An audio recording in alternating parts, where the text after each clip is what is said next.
welcome back. Welcome back to Coffee Talk with me. I'm nobody. I'm just me. I'm just some chick on the internet talking shit. But I'm so happy you're all here again. How it's good to see you. August 25th, 2025. What is the moon doing today? Waxing crescent. Oh. So we're just coming out of a new moon phase. Heading towards a full moon. But you can barely see her right now. She's only about 6%.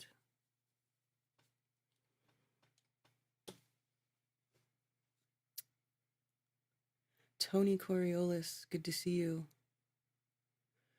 Aisling 717, Jay, who we all know here as Jana, Sebastian Ruland, Jeff Rust, the Occidental Alchemist, multitasking like a crazy person this morning. Well, you go get 'em, girl. You get it. Get at it. Billingtano, good to see you. Scientist Mustard, what's up, my ninjas?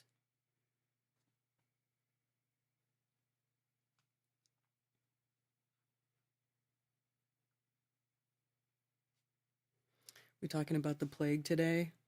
Oh yeah, how the person came down with bubonic plague. Hey, Chi-Chi. In California. Hello, Mandy Effect.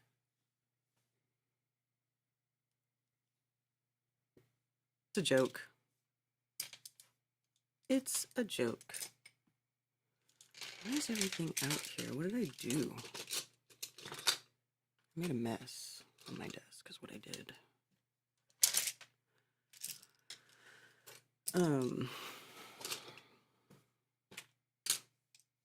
Yeah, it's crazy, right? So stupid.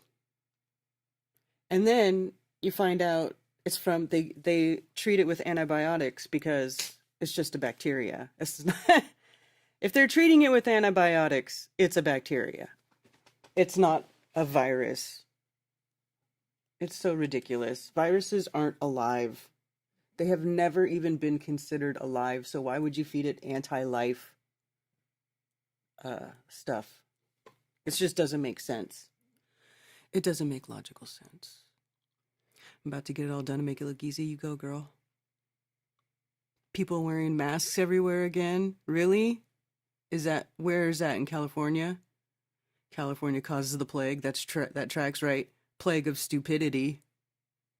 I'm so glad. I really miss that state. That's my home state. I grew up there. I loved growing up there. But man,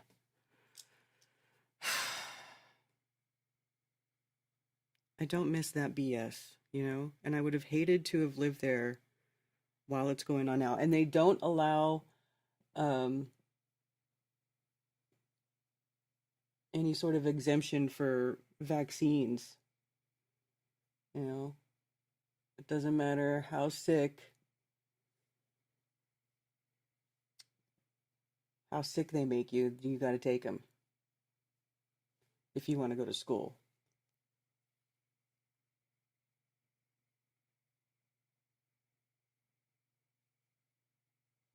So there's that. And we all know I ain't doing that shite no more. I stopped doing that before this whole COVID thing popped off. So I was already prepared. I was like already not doing that, which I'm so grateful for having gone through that process before before COVID hit.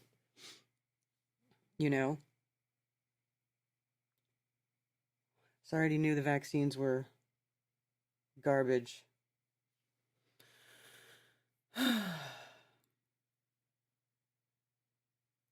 I dodged a bullet moving away. Yeah.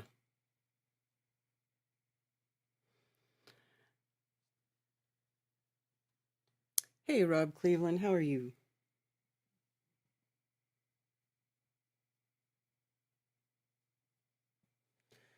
So yeah, on my screen I have Esoterica. Esoterica, October 17th, 18th, and 19th. It's a 3-day festival that's going to be in Spartanburg, South Carolina, on the 55-acre property known as the Music Camp.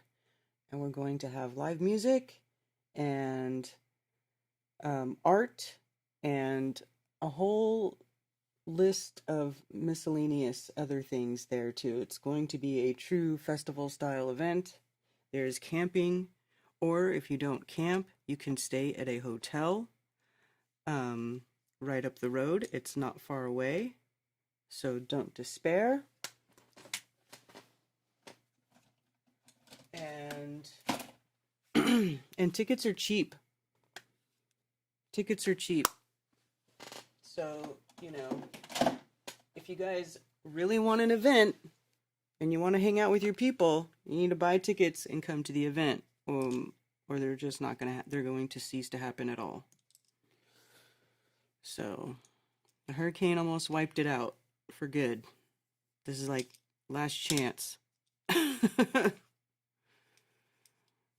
So get your tickets and come hang out with us. We're gonna have Mario Garza, Witsit Gets It's gonna be there. Chief Crow.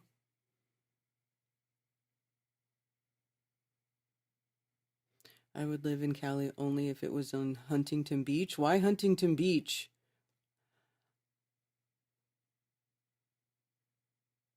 I would live in California if it was if I was Ben's neighbor. If I was living up north in the redwoods and I was far away from all of the psychopaths in the cities, I do believe that is the only way that I would live in California.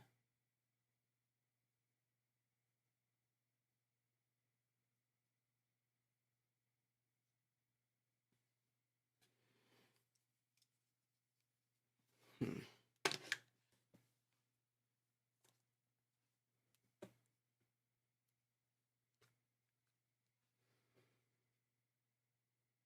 I'm not going to do any more events after this. Well, I mean, I don't know. It depends how this one goes. It depends how this one goes. It's become increasingly difficult for me to put on events because there's a lot of people um, and things going on in like sub genres that flat earthers are get into that I am just not interested in, and I am some things I'm actually ethically opposed to it. So it's just become increasingly difficult. But there still are some really good people out there, and there's still a lot of room to keep things going and keep things on a up to the standard of, not pushing BS, not promoting somebody's made up stories, not promoting just retarded things, but knowledge, hidden knowledge, this information that can actually add value to your life, things that help you navigate this crazy, crazy place that we're in and all the lies that are being told, and also a place to hang out and sort of convene, fellowship, like-minded people, fire, there's going to be lots of fire pits and possibly, people playing acoustic music by the fire at nighttime, just really like sort of the way that humans used to socialize before everything became online social media garbage, where people would get together and they would have, celebrations and festivals and hang out and talk with everybody and, listen to music.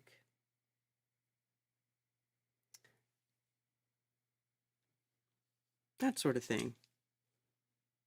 Possibly a drum circle. I know Stavely likes it too. Yeah, that's where he used to go always to, just don't let Jack talk. I don't know anything about that guy, I'm gonna be honest with you. I was talking crap in that chat last night, and I, may have been drinking earlier that day, so I don't even really remember what the hell was being said, to be honest with you.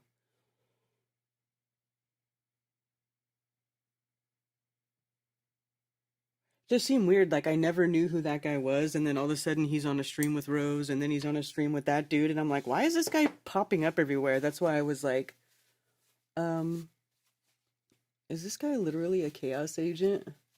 Like, is he just going around trying to start shit with people, or what is going on around here? So, I don't know. I don't know anything about it, so I'll just shut up. How about that?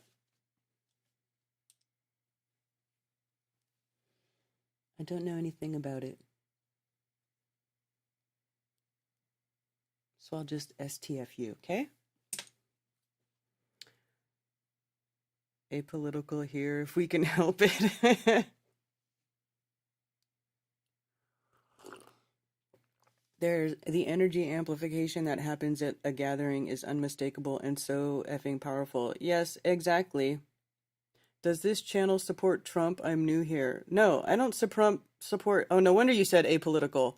No, we don't support any politicians. We think they're all lying sacks of shit. Well, at least I do. I mean, seriously. Does anybody trust politicians anymore? Because that's just ridiculous.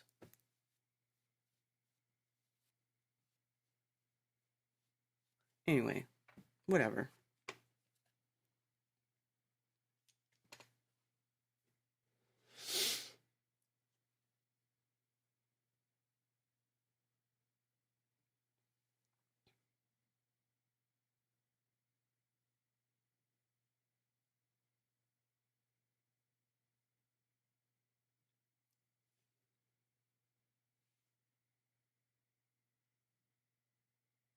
So how's everybody doing today? Are you all enjoying these last days of summer? I think we're technically in the fall, aren't we? After whatchamacallit? August 22nd? Or is that September? I think it's August.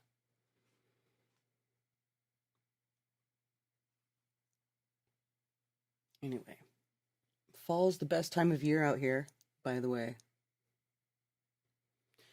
Gem in the Plane 6 announcement coming soon already? Dang, man. You starting earlier and earlier each year, aren't you, fathead?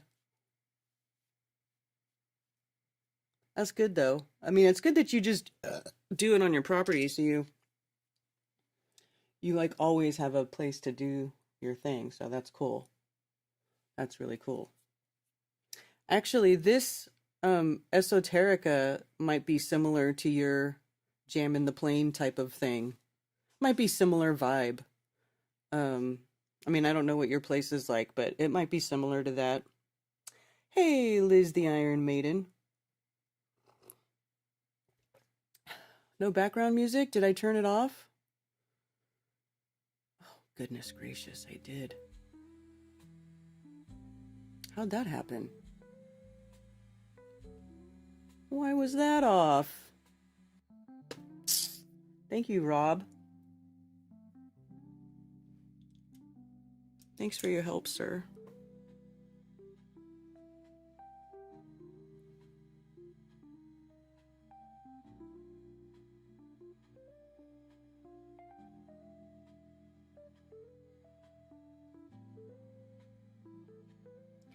And I just want to say shout out to Ted for building me a beautiful gate that enables me to keep the dogs outside safely while I do my thing. I just want you guys to know he built the most beautiful gate. It's great. It works great. It's the best. He's the best. I love my guy.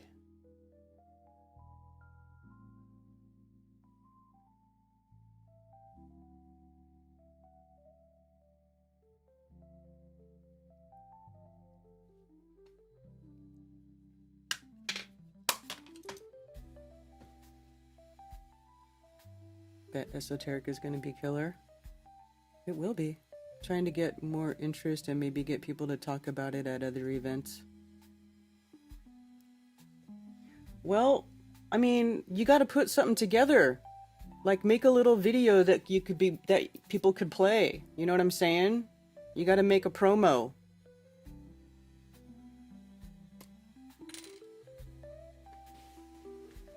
That's the best way to do it. So then people they have a visual, you know, and then they can say, oh yeah, that looks cool. I'm gonna go to that.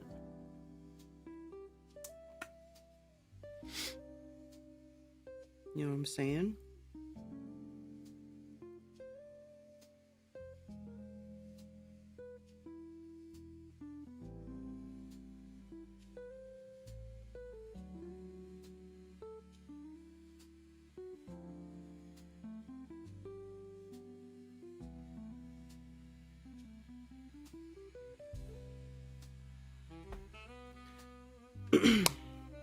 That's what you gotta do.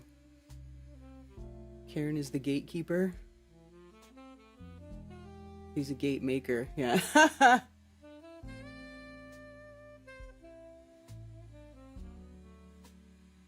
Yeah, so like what you do is when you're having your event thing, you take a cool video and then you use that to promote your next one. I mean, that's the easiest. You have it easy because like you're doing the same thing every year, right?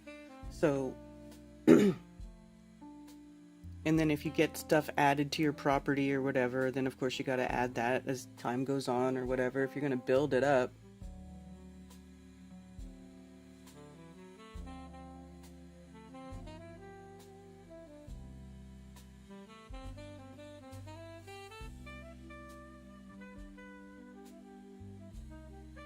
Is it better now with the music? I'm sorry, I forgot the music. So then when I stop talking, it's all silent and it kind of sucks, right?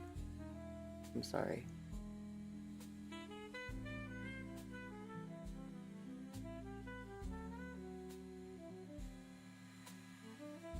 So I saw something today pop up in the news, and I'm like, you know, I saw chatter about this on X, and I thought, it can't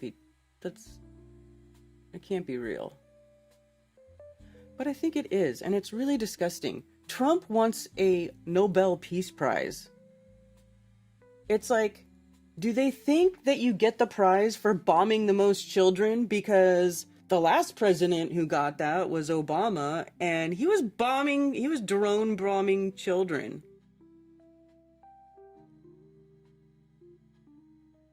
So is it like a requirement to get the Nobel Peace Prize to like bomb children?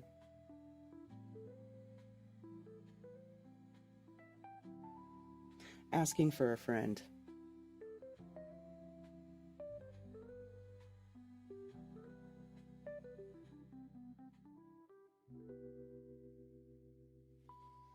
You know what I'm saying?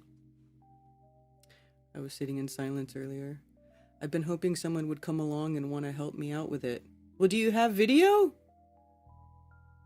Life is busy as AF with 3 little ones, disabled wife, 70 plus chickens, 5 cows. Oh, damn. Obviously, right, Jana? Like,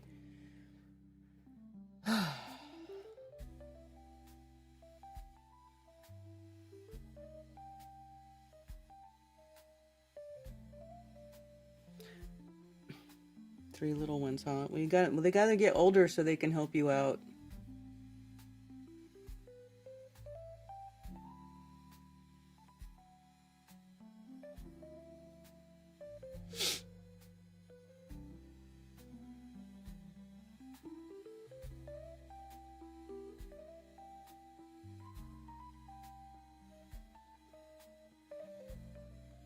War is peace.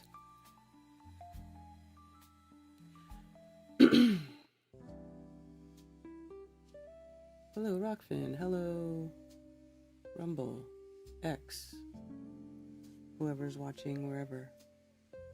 33 viewers.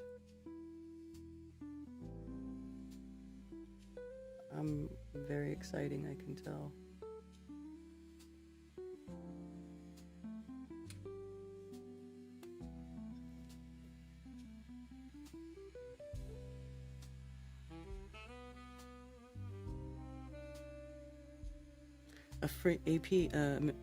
freelancer among 4 journalists killed in Israel strikes in the Gaza hospital. Oh, shocking.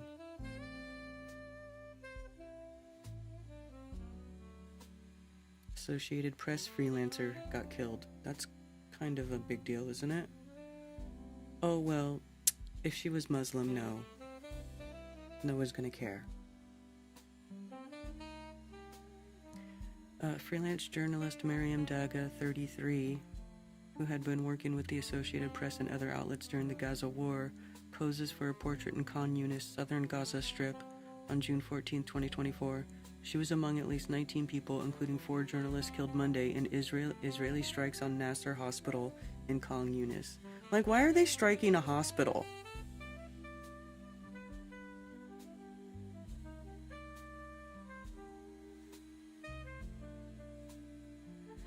Israel-Hamas war has been one of the bloodiest conflicts for media workers, with at least 192 journalists killed in Gaza in the 22-month... 192. You know, they target them because they don't want them telling the truth about what's going on over there. Meanwhile, only 18 have been killed in Russia's war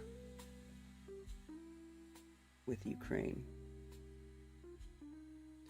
So, I mean, is that... enough to assume that they actually target journalists, like they want them dead. Clearly. They also want, you know, people convalescing in tents dead. They just want everybody dead. I mean, to deny it is to deny reality.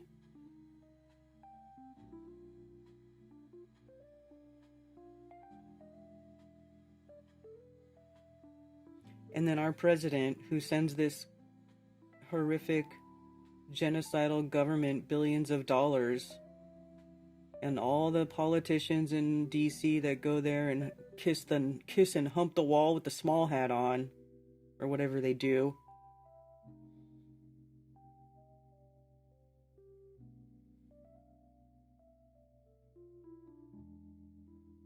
Think they deserve a peace prize? They support this crap and he wants a Nobel Peace Prize? Like, it's really disgusting. It makes me want to vomit.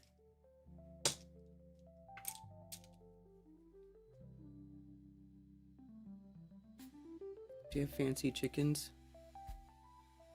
My oldest is 7. 7's about almost there. Can start doing some stuff. They can feed chickens and stuff. What's a fancy chicken? Probably she's talking about like silkies maybe, or, you know.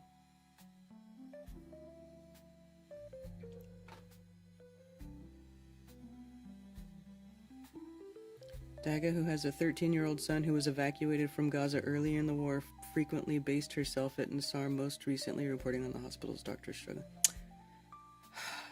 So, a boy has been orphaned. Another child orphaned. Dude, it's really sad. I'm sorry. I don't want to be depressing, but this stuff pisses me off. Pisses me off, because then it's like, Trump wants a Nobel Peace Prize. What? Fuck out of here, dude.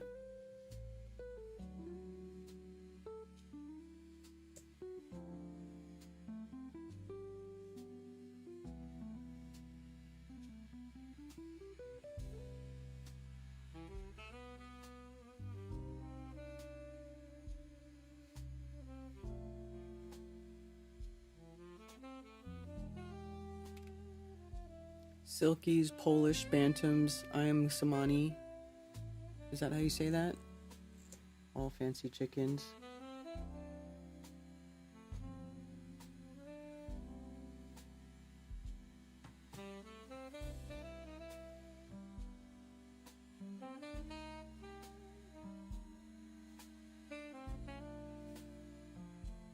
Still kind of miss my little white chicken that died.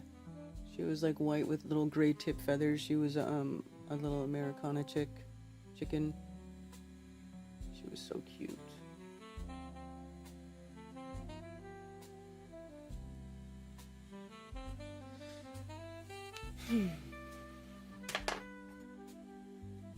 I mean, it's just insane to me. What are special chicken, beef, and turkey that are sold in supermarkets? What? Had Buff Orpington crossed with a silky rooster. He was very handsome. I have a couple of his offspring. Hey, AJ. Thank you. Thank you for being here. Yes, the silky pretty chickens. Yeah.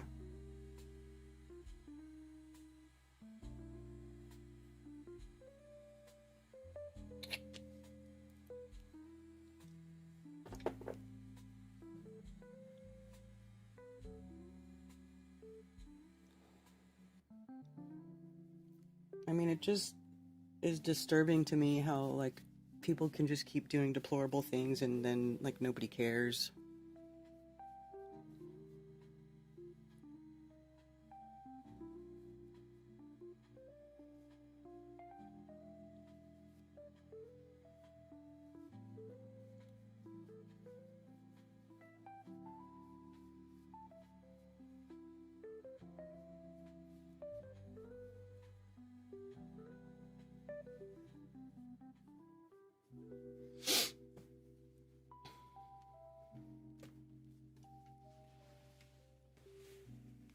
Do it for eggs to sell. Got some sapphire sky chicks from Family Farm Home. They're a little neurotic. I had some of them sapphire ones that are like, they're like gray. I like those chickens. You know who's neurotic to me are freaking Rhode Island red chickens. Those chickens are insane. There's something with the red, right? Like, that makes me think there's something too. Like, they say that, like, redhead chicks are crazy.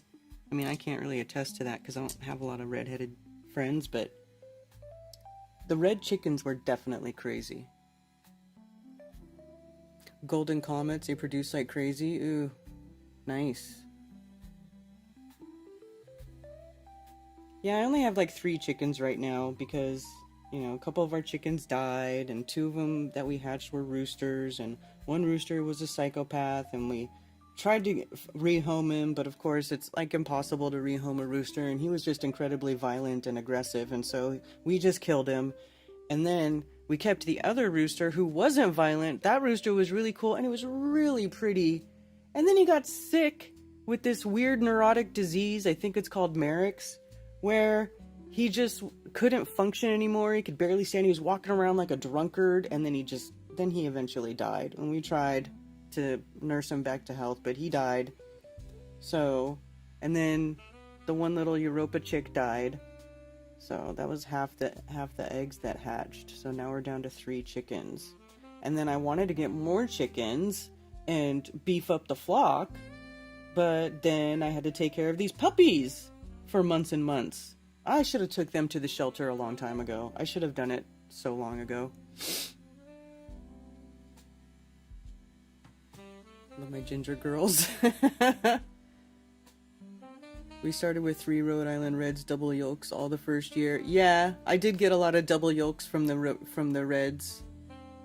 Actually, the other 2, like the sapphire gem ones or whatever, that one gave me a couple double yolkers too. Redheads are kind of crazy. I noticed the Rhode Island Reds are a bit aggressive, but they're great egg producers, yeah. I heard people said that it's so weird that a crazy rooster was attacking everyone, but it wouldn't attack me when I was very young. That's pretty lucky. You're good, because a rooster could hurt a child. A rooster could hurt a child. Where's the pretty kitty? Oh, she's downstairs. I may go get her later. Yeah, the rooster didn't make it.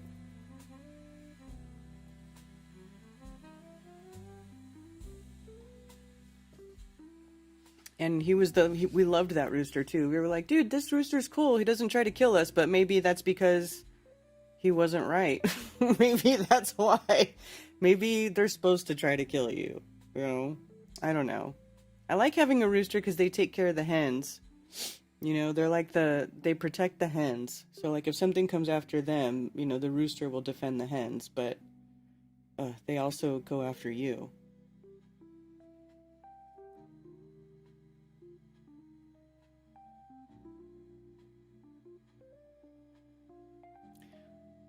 Oh, so, um, Halloween's right around the corner, and oh, shocking, NASA has taken an image of a creepy cosmic object that's dark and mysterious. This is a composite image of X-ray, radio, and optical light data from the Cosmic Hand Nebula.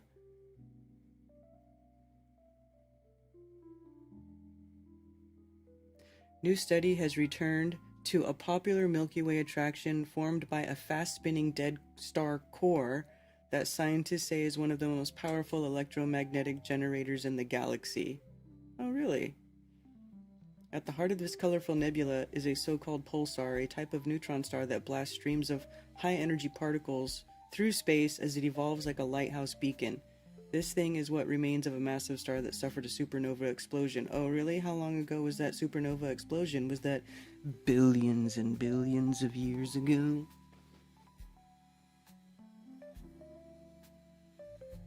Bantam roosters are cool, little tiny little cockerels. Bantams, smaller eggs but plentiful. I like the big eggs though. Cockfighting has been a viewing pastime since always, right? Well, I guess. I don't know. I feel like that rooster we had, he was a BBC too, by the way. He was just all black. He didn't even have a red comb. It was like a all black Americana rooster, and he just became so huge and aggressive.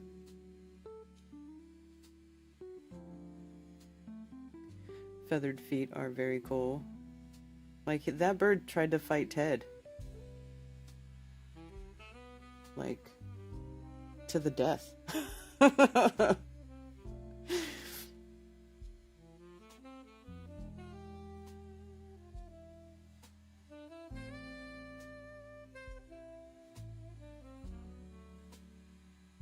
Happy Moonday, raised by gypsies.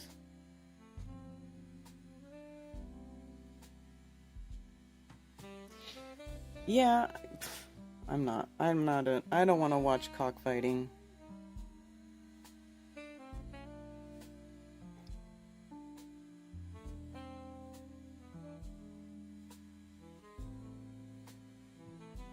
Yeah.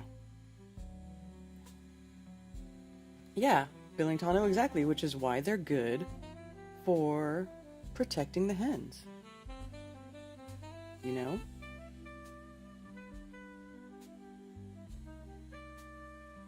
So by adding radio data to NASA's Chandra X-ray Observatory image, astronomers can now see that some of the features don't match up at different light wavelengths, suggesting scientists still don't fully understand how the pulsar wind reacts with the leftover supernova debris. Oh, you mean you don't understand your own BS?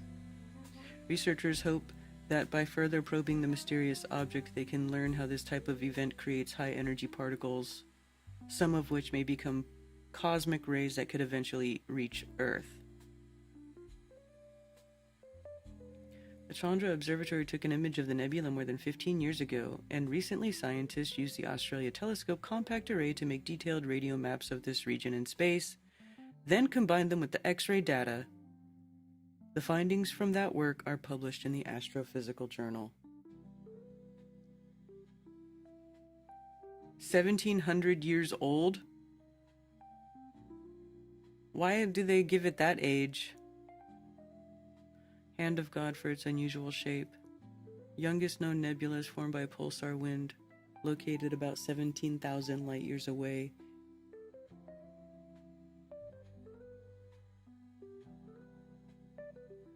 A hand stretches about 150 light years. Right. Right.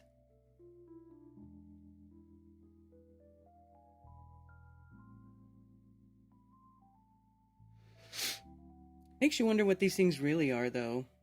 It's very interesting. They're taking pictures of something. You know, a lot of amateur astronomers will take pictures of, like, sort of gassy-looking things like this in the sky. I mean, clearly, it's not what they say it is. They have no idea what it is. But it is interesting.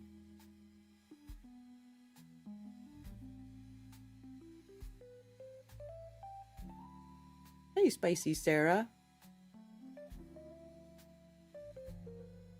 Right.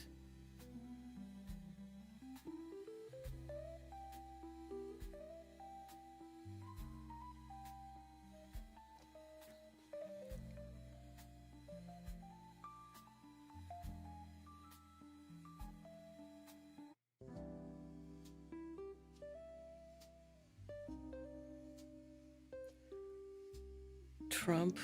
I saw rumors about Trump sending troops or federalizing police or whatever, federalized police in South Carolina, but I tried to find something about it and I couldn't find anything about it. I don't think it's true. I think he did it in DC, but they're like saying he did it in these other places, but I didn't see it. Does anybody heard about your town or anything going on in your town where Trump has sent federalized police?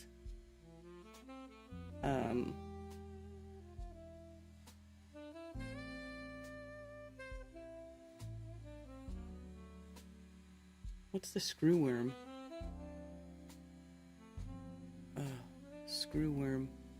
I'm gonna have to find this on a site that won't charge me money.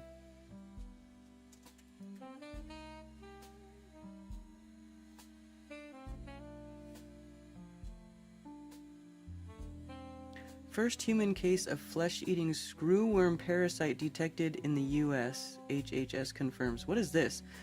Larvae of a new world screwworm wait, what? The parasite of the larvae of the new world screwworm fly can devastate cattle herds and is rife in parts of Central America. Collected from infected cows in Panama on June 11th. Okay, so this is what they look like. They got them from cows. First human case of the flesh-eating parasite, New World Screwworm. Dude, the name of this thing could not be more dystopian. What the hell is that? Is Cammy in chat? She was earlier. You rescued a rat from being bullied from 6 crows yesterday? Oh my gosh. Those crows probably were gonna eat that rat. Now the crows have to go find something else to eat.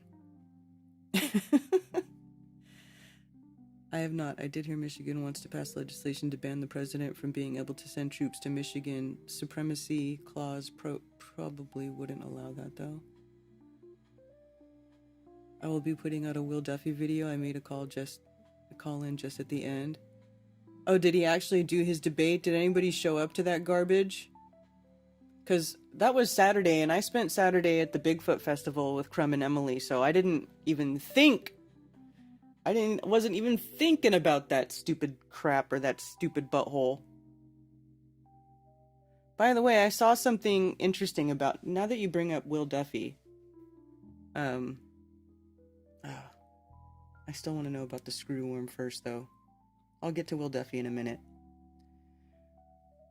The case, related to a person who had recently traveled to El Salvador, was confirmed to be screwworm by the Centers of Disease Control and Prevention.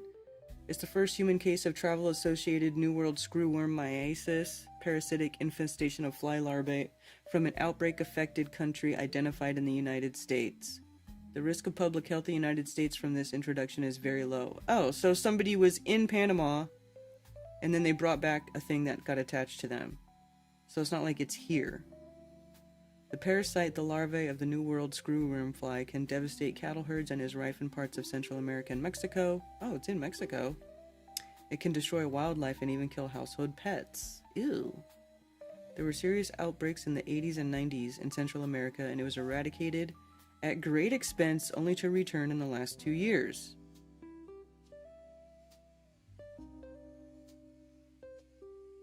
This includes plans to breed billions of sterile flies and dump them from the air over the southern Texas and Mexico in the hope of stopping this parasite spread. Oh my god. Sterilized male flies mate with females, but the eggs don't hatch. Eventually, the population reduces and dies out. This technique worked in the 60s when the U.S. suffered its last screwworm outbreak.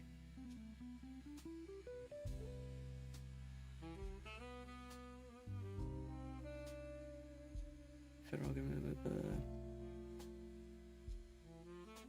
So they're saying that all their agriculture industry is at risk because of the screwworm. Human infections can be fatal but are rare and most cases can be treated. Dude, what do they do to you? What does a screwworm do to you?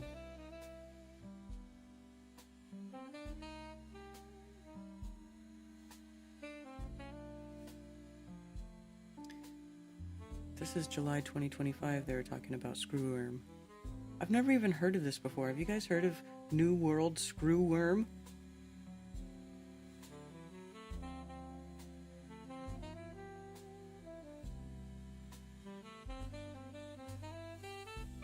Devastating pest. When NWS fly larvae burrow into the flesh of a living animal, they cause serious, often deadly damage to the animal. Oof.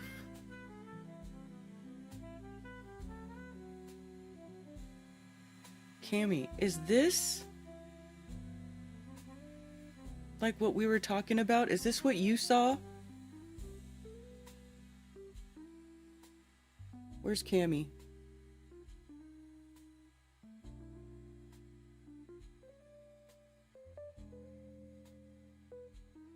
Never heard of her. Yeah.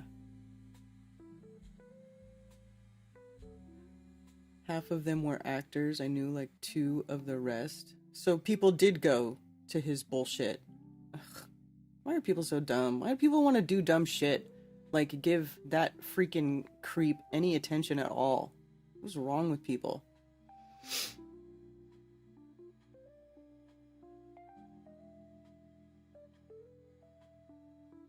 I'm hoping that this thing is more tropical so it doesn't come up here, but I've seen big flies that look like that. And I hope that's not what...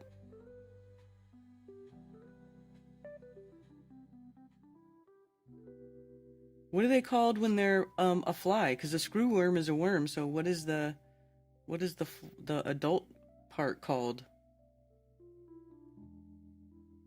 The name screwworm refers to the maggot's feeding behavior as they burrow, screw into the wound, feeding as they go like a screw being driven into wood.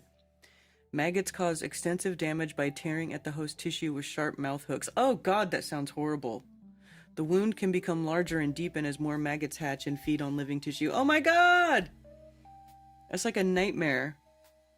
As a result, NWS can cause serious and often deadly damage to the animal. Adult screwworm flies are about the size of a common housefly or slightly larger. Oh, they're not big. This isn't then. They have orange eyes, a metallic blue or green body, and 3 dark stripes along their backs. I thought it was maybe because Cammy and I were talking about how we saw this giant fly up here, but I don't think it's the same thing.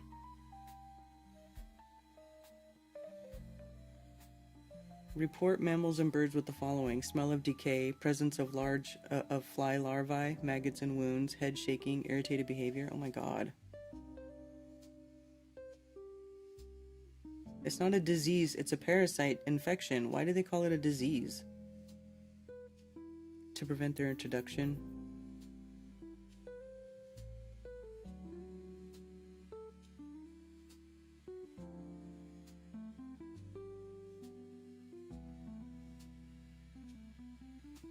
Oof.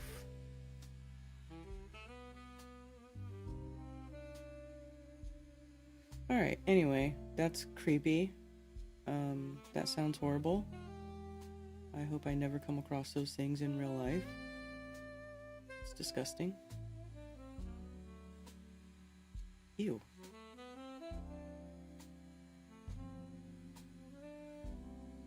Somebody had to stick it to him. Just ignore him. The best thing is to ignore his dumb ass, because the more you guys interact with him, the more content you give him. You're just giving him motivation. Trust me. And he did not take a single globe question from anyone. Yeah.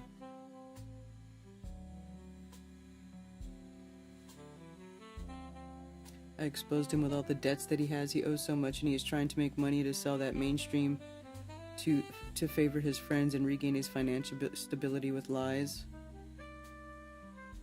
Well, let's look at this. I saw a screenshot. Let's see if I can bring it up.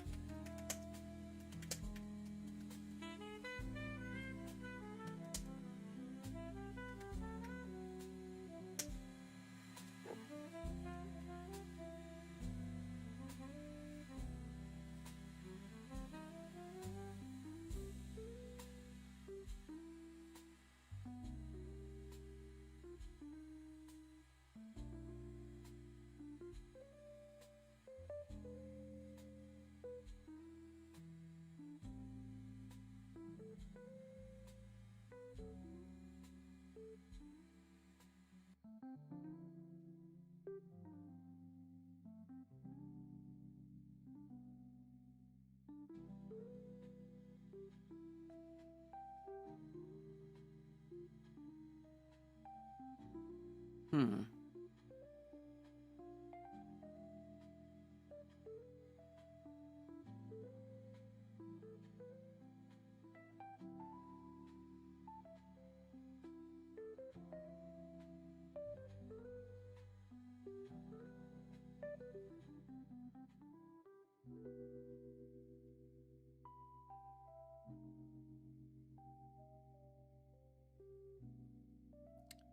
$3.7 million revenue and $3.6 million in expenses for the year of 2024, eh?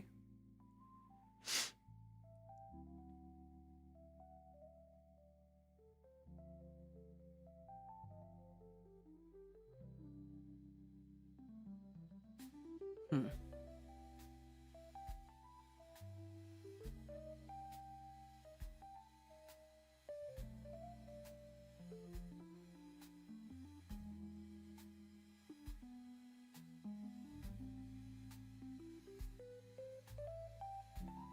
Because I saw a screenshot of something talking about there was some sort of scandal that went on there. Let me see if I can find it. But I want to be able to pull it up myself. I don't really just want to go off of a random screenshot.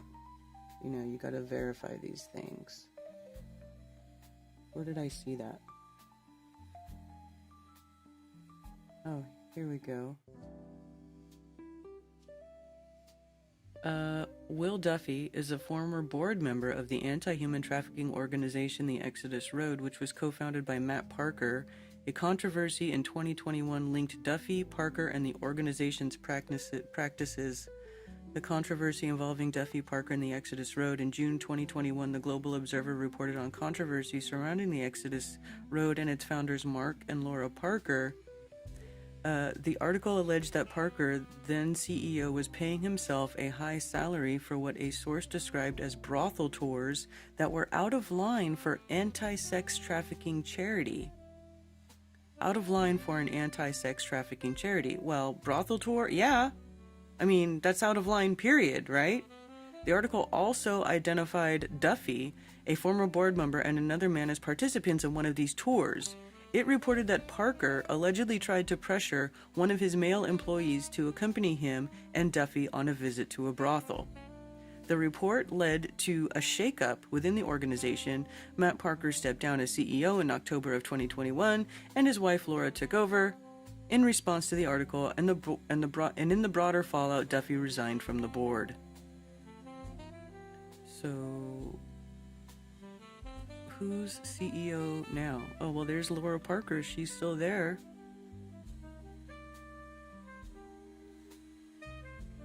As of 2024, anyway.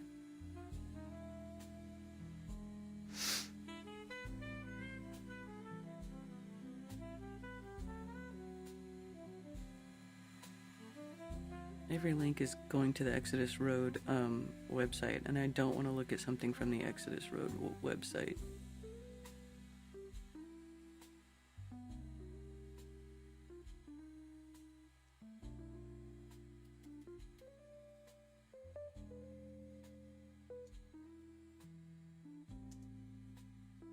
What was the other guy's name?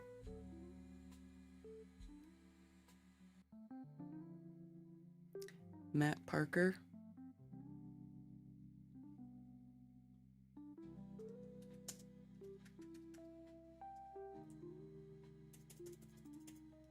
A.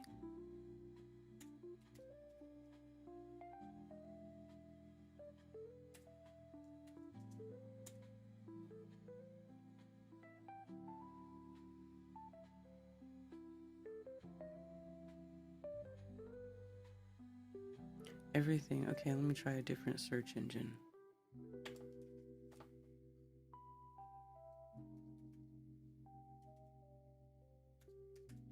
Anybody have a search engine suggestion?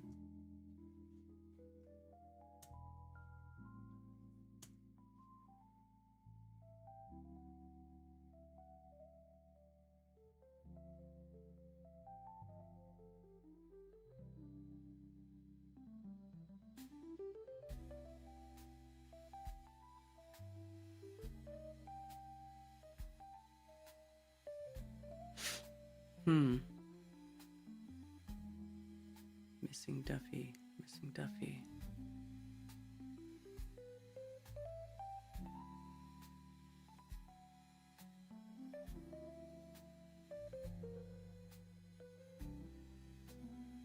Will Duffy, a separate individual named Will Duffy, is a pastor in the Denver, Colorado area who gained attention for funding an experiment to test the flat earth theory in Antarctica. There is no information connecting him to the Exodus Road or the Matt Parker association with the organization.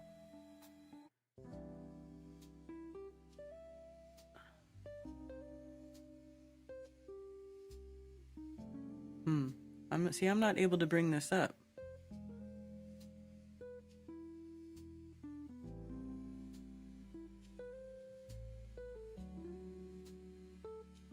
AI RONs may include mistakes. Yeah. So how did this come up? It says Google.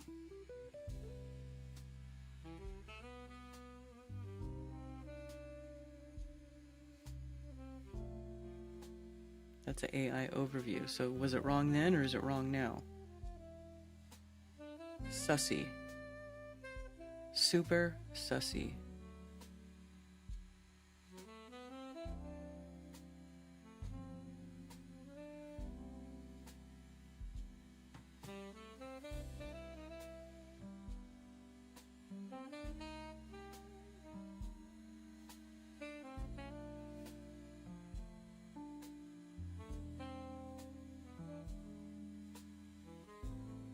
Yeah, I'm not able to bring that up. So, very interesting. Why not? Where did it come from? Why? Why? Did anyone see Weiss catch McToon paying hackers to it? No. I don't pay attention to that guy. Last I saw, he was hanging out with a sex offender rape gang. So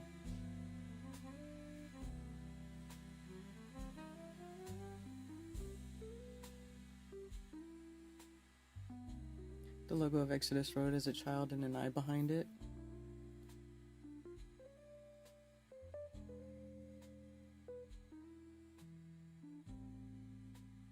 Trey Parker. No.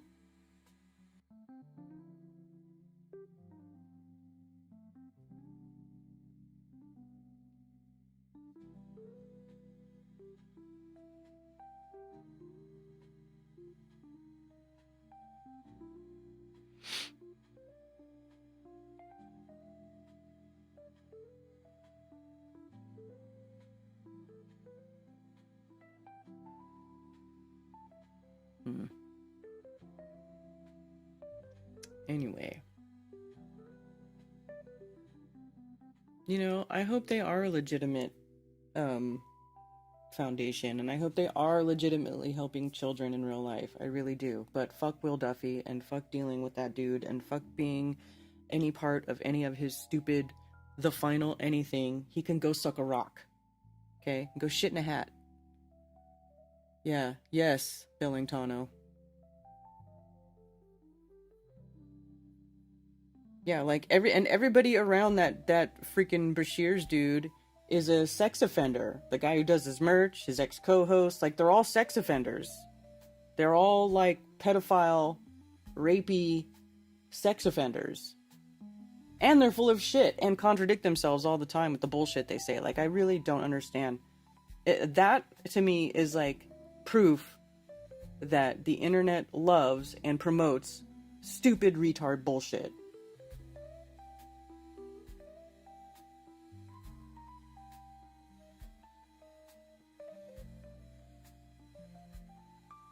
So what? I deleted that app because my information was already compromised, so I deleted it. I was over that shit a long time ago, so I don't really care what goes on over there anymore. I excused myself from it. Because there's just certain things that I just want absolutely nothing to do with it, and the sex offender rape crew is one of them.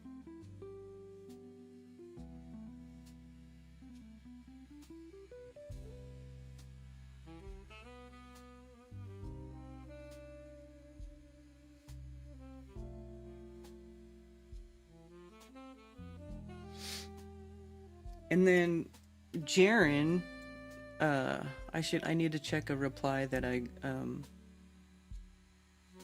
oof.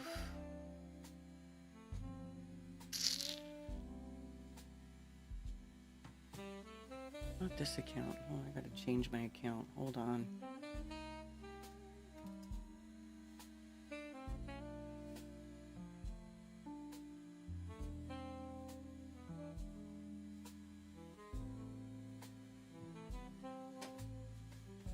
Because I saw that I follow that Jonathan Marianne guy who's supposed to be doing the Will Duffy final experiment, the Will Duffy final experiment documentary thing, whatever. And I commented on it because I love to torture myself and get myself involved in these ridiculous online conversations for whatever reason. I need to find...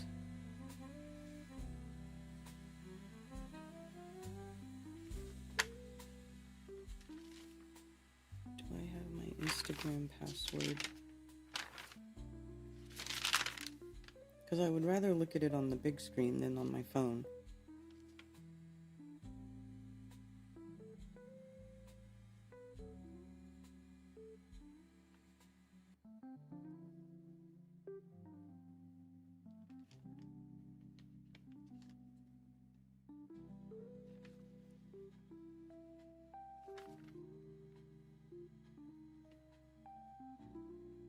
Oh, there we go.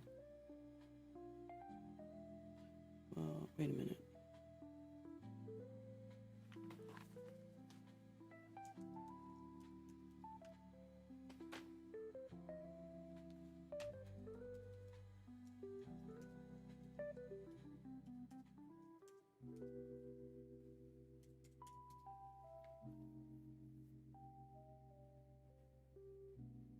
Password's incorrect.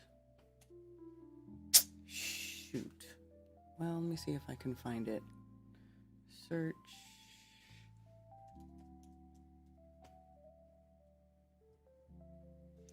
Here we go.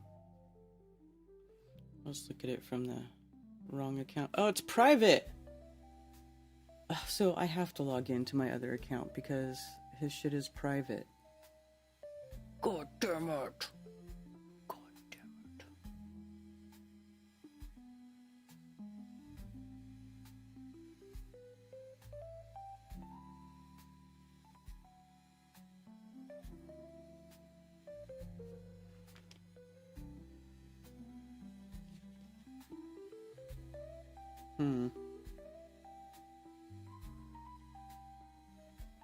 Shitballs.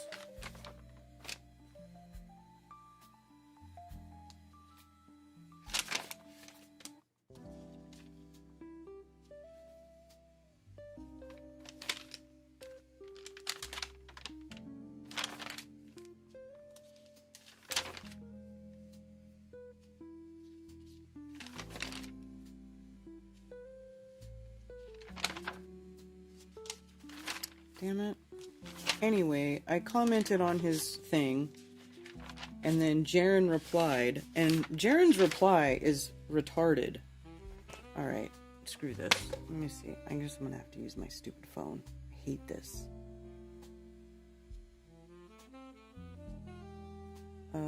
Let's see.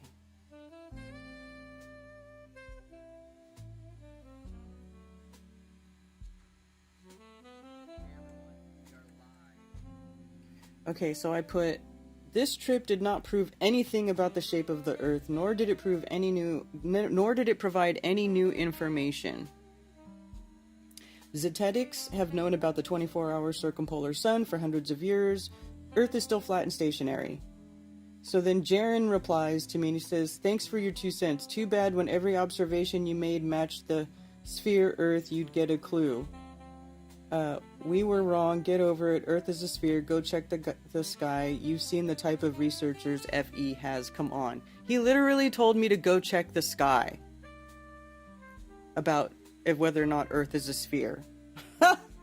So I said, go read an old Zetetic book and you'll see This has been known for a long time, Jaren, and yes, I have seen the researchers Effie has. Some are dumb and flip-flop because they just can't comprehend anything outside of what has been hammered into their mind, and some are highly intelligent and able to consider other options in the realm of known physics as far as what the sky is doing because they are smart enough to recognize that there is no curvature or motion, so the globe simply cannot be. So no, not all observations match the globe, Jaren.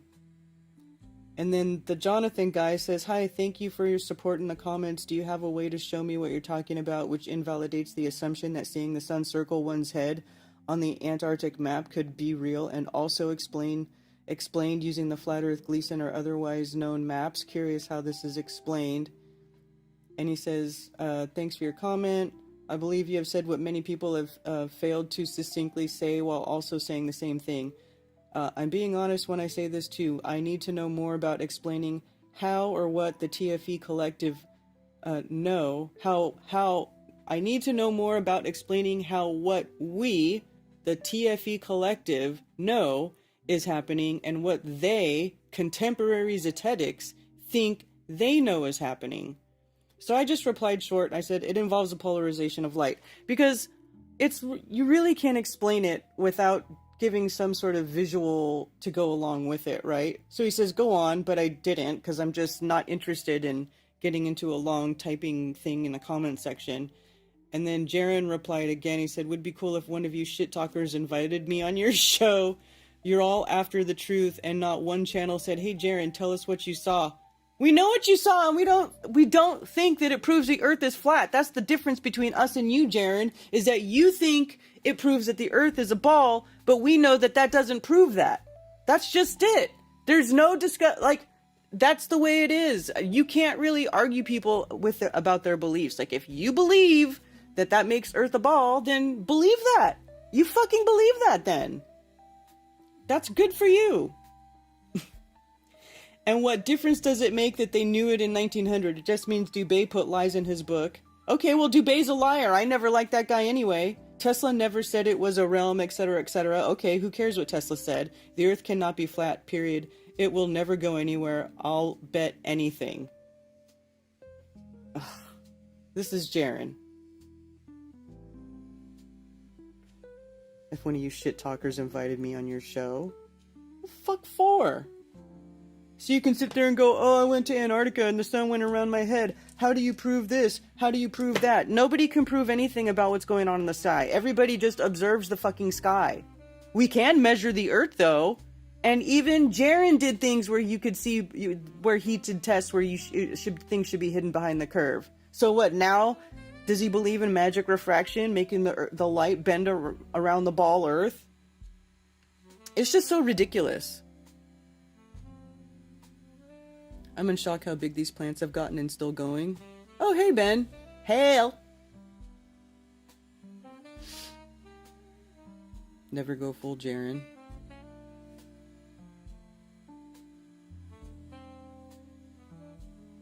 Neighbor interrupt us, I'm back. Oh, hey, Cammy. Karen, you ever go to Lake Jocosi? Went there yesterday, awesome lake. Well, I know I saw Sarah was there, too. It looked really pretty. I have not been there, but it looked amazing.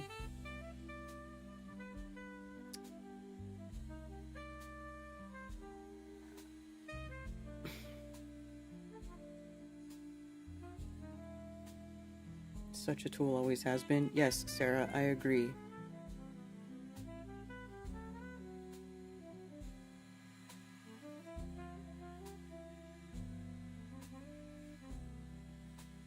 Yes, Karen, he does. Wait, what's that a response to? I can't remember what. I don't know what you're talking about. But I guess you agreed with me, so whatever. Never tuned into Jaren. I watched Jaren a long time ago, but then in recent years I hadn't really watched him so much anymore because he just kept coming up with all these cheesy show ideas, and it was like, whatever. You know. And I don't even know, yeah, now he wants to be invited to talk to us. Fuck out of here, dude. I just don't care.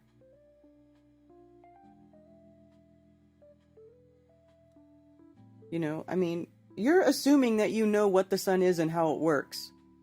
You don't fucking know. You don't know. You can believe what mainstream science tells you about the sun, but even they don't know. Even they argue about whether the sun is gas or liquid, or they don't know what it is. They act like it's a nuclear reaction. No, it isn't. They have no freaking idea. Everything that they tell you is just assumptions. It's just lies to back up lies to back up lies about the things that are going on in the sky. Annual cyclical meteor showers with peak dates that are same every freaking year.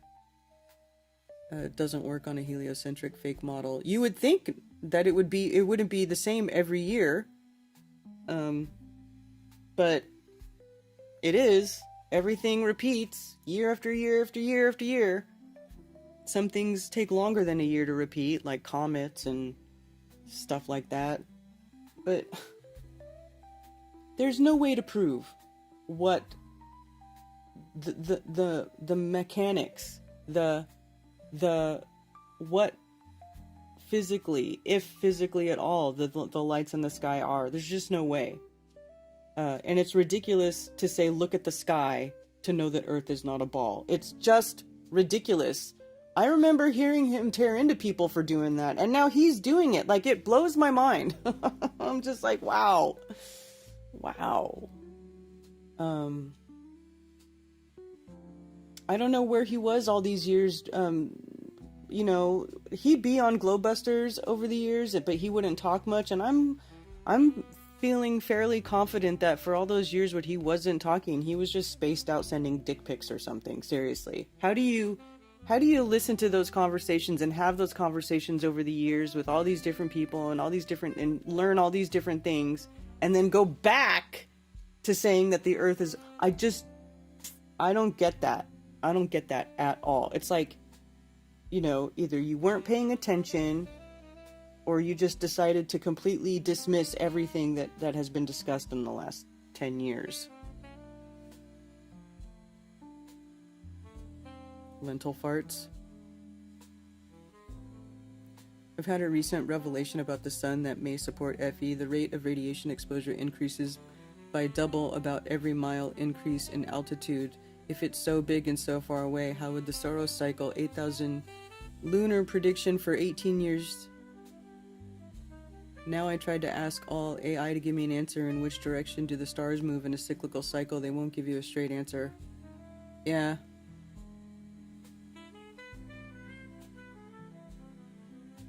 Oh, I see. It won't be so far. How would the correlation be so strong? That's what I'm saying. These things have to be local because they have such an effect on Earth. That never made sense to me. Things being millions and millions and millions of, like hundreds of millions of miles away, light years away, whatever ridiculous distance they want to tell you.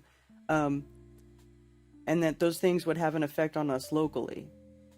It doesn't make sense. I mean, they just tell you that the great distance accounts for, like, the way that we see things.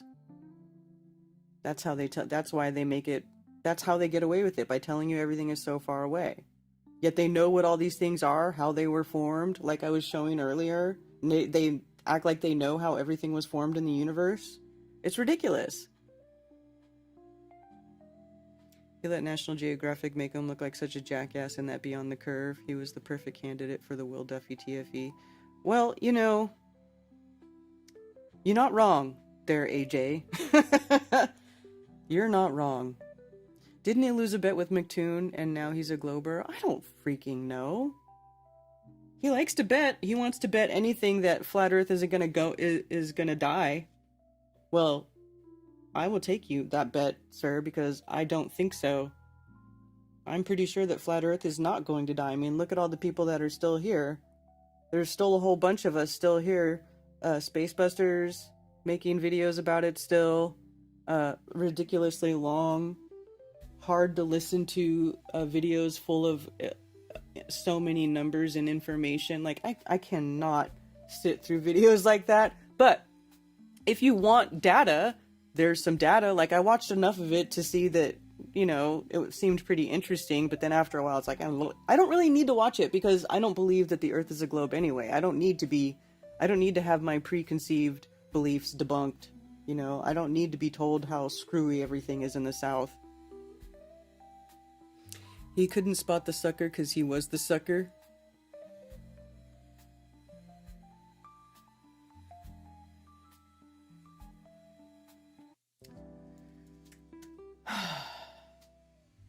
It's just so tiring. It's all just so tiring.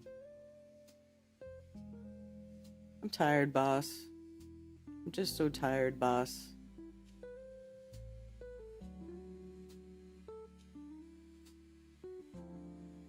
You know what I'm saying? I'm just so tired.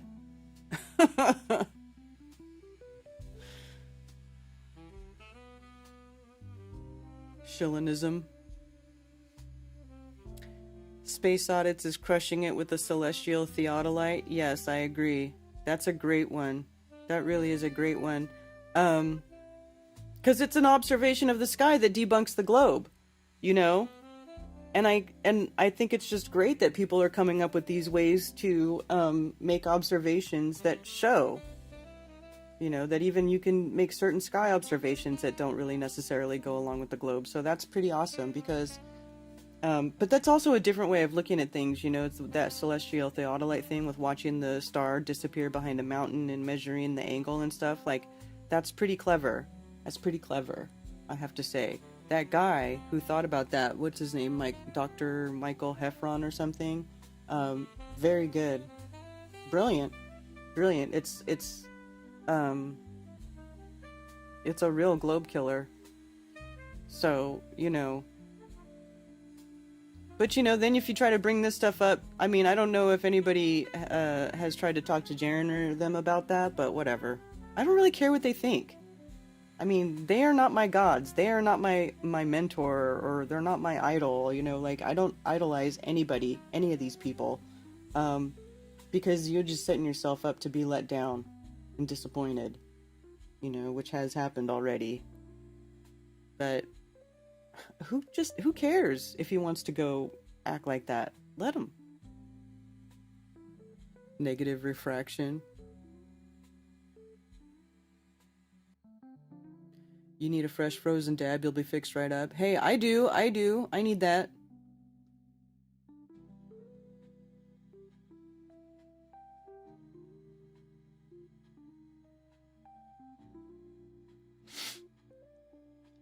Yeah. Flat Earth is mainstream now. Bye-bye. I don't know about all that. I wouldn't say that Flat Earth is mainstream.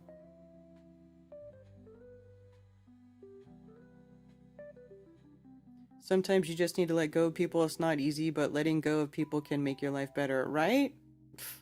Why just hang around and just let yourself be tormented by it? You know? Just bye. Have a nice life.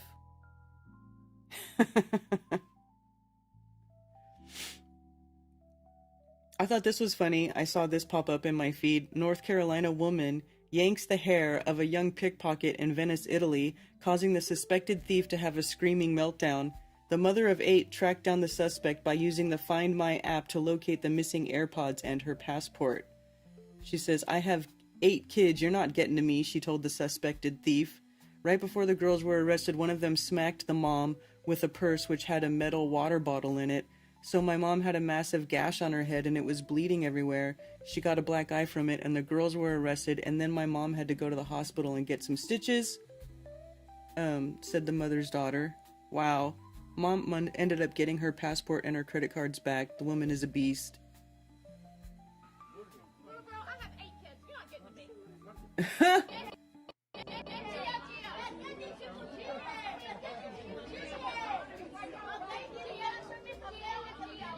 She's caught her by her hair.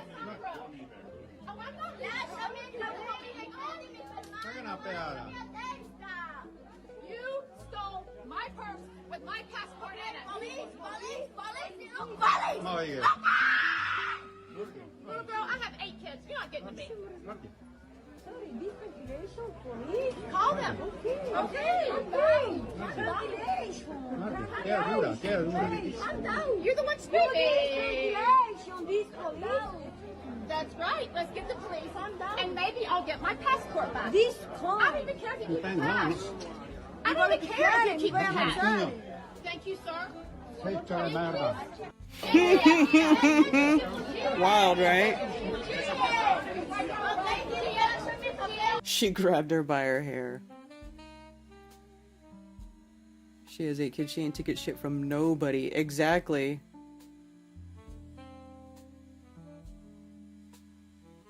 Exactly. I would have done the same thing. I'd have grabbed that little girl and dragged her down the street. So anyway, I just thought that was funny. Just a little something I saw. It's kind of funny. You have to pull up on the hair. It hurts way more.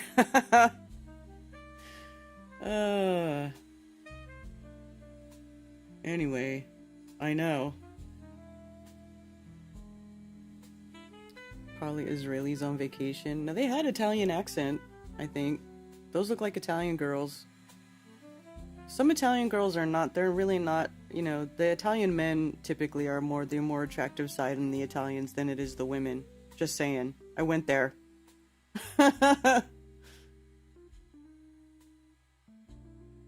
He only stays relevant due to his name being mentioned. Yeah. I just have no interest. I have no interest in these people and their stupid shenanigans. I did have fun at the, whatchamacallit? The Bigfoot Festival. Do you guys want to see the video of the Bigfoot Festival that I put together? What do you guys say? Do you guys care about what happens at the Bigfoot Festival? I'm gonna be honest with you. I felt like I could have done a better Bigfoot Festival. It felt like it was just more like of a vendor street fair with a Bigfoot theme, and that it really wasn't. I mean, you could barely even find the people who were supposed to talk about Bigfoot, and then they didn't really talk about Bigfoot. They just kind of talked about their podcast or whatever. I don't know.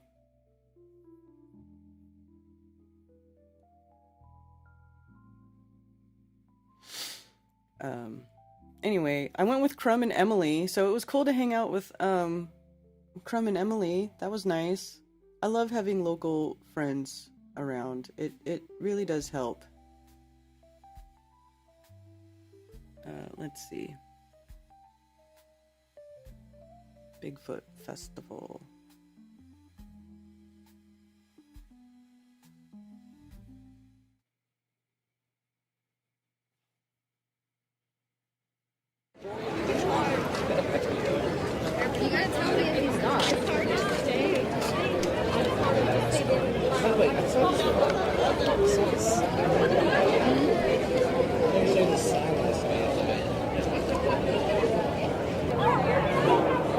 But I'm thinking it's probably like a profoundly autistic child that's like a bit closer.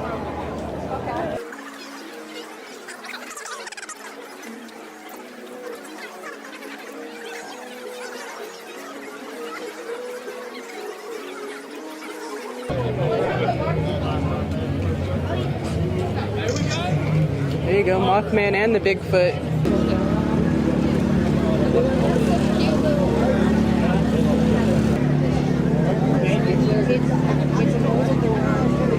Hilarious. So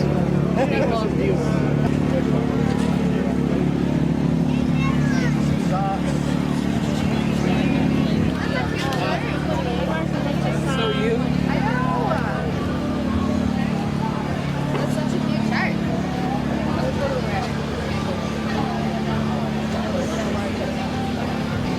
Oh, is it like a birdhouse? Yeah.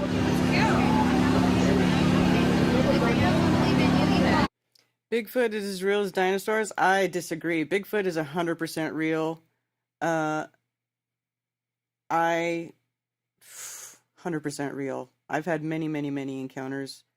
All of them on my property. I've seen them. I've heard them. I've seen their footprints. I am a knower, not a believer. Just saying.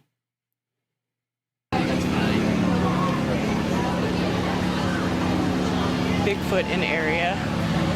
I should have that at my You house. need one at your house. Yeah, you gotta warn people. I saw a Bigfoot butt. What does that say? He was walking what? He was walking away. Ooh. I love craft soap. I may get some of that. It's the candles that always get me. I have to try not to buy every handmade candles.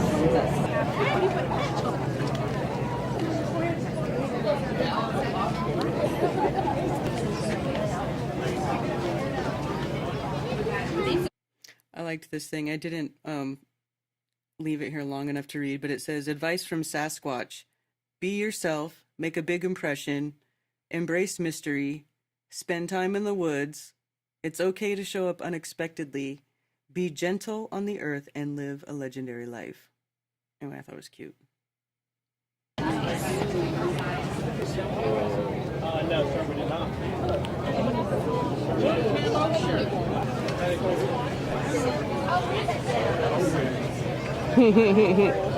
In the brown box there it says Bigfoot smut. Bigfoot smut? Yeah. So if you want to read a romance, a spicy romance, they got it.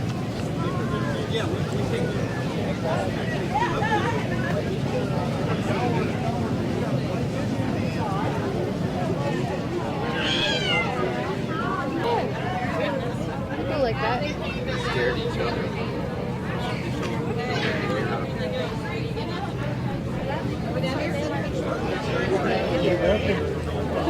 Alright, guys. I mean, it was kind of cheesy. Hold on. One time, be back with me. Festival is kind of cheesy. I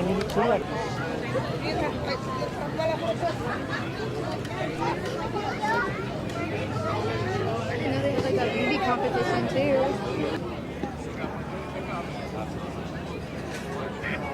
I don't know. $22.50. Oh my god, it's punching him Bigfoot in the crotch. $22.50. Oh my god, it's punching him Bigfoot in the crotch.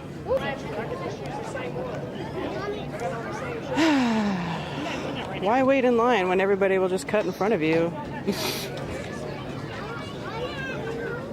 Yay! Look at Crumb and Emily. They're so cute.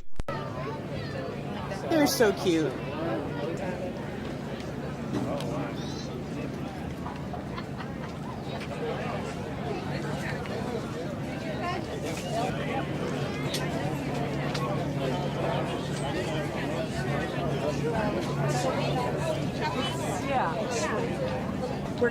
We'll pick up some stuff for him. Ted, you're just in time. You made it in time to hear the Bigfoot calls. Yeah, so we had nothing done. Go ahead, sucker. Ha! Go ahead, sucker. I think that guy was talking to me. Oh my goodness.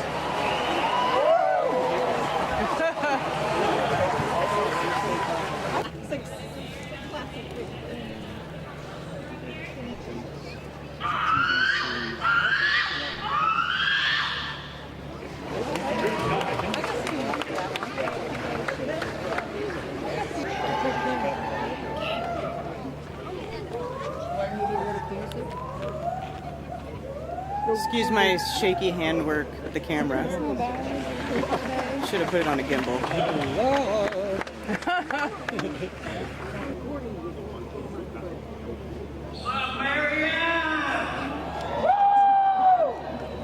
Call me Bigfoot Wilson from Stanley County, North Carolina. Come on. Okay. Guy trying to be a celebrity and shit.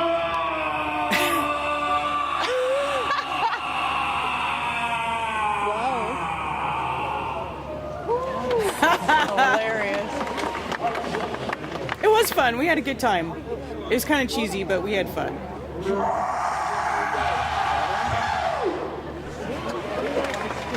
This guy's got a cool shirt. Oh yeah, I like the ones that are like the Hawaiian shirts too. What you have for somebody to see?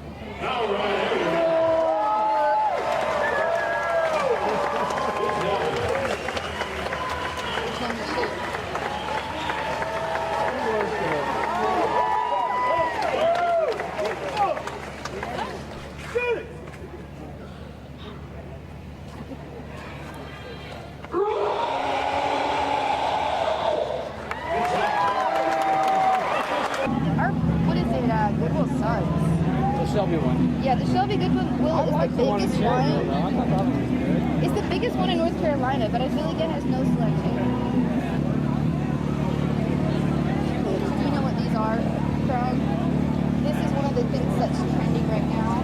That's I'm sure crazy. eventually they will, but that's like the Those are huge. $35. Yeah, that's the big thing right now. Is these little babies. And someone has, there's only one person who has the 2024 shirt.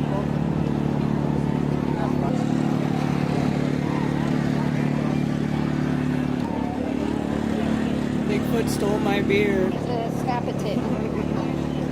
They put the sticker over the E, so it's funny now. It's a Snap-a-Tip.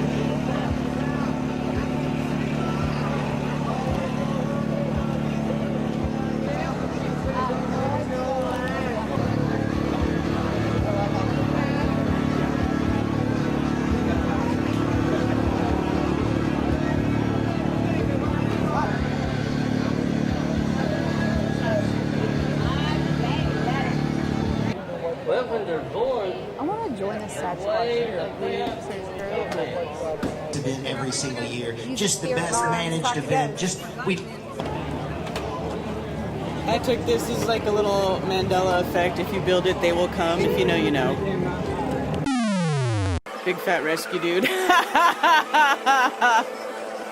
Oh.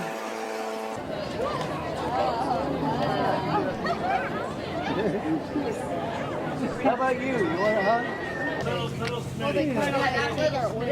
Hey, y'all. I don't know. Oh yes, thank you. Okay, great. I love that. I love seeing a little old man with a bushy mustache. Ah, say somebody right now. Love that shit. This on it to walk.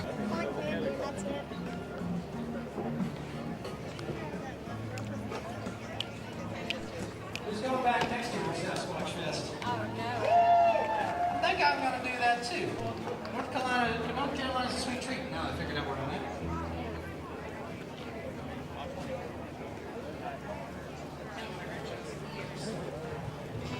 The tuning outside, it just does something. It's hard to turn.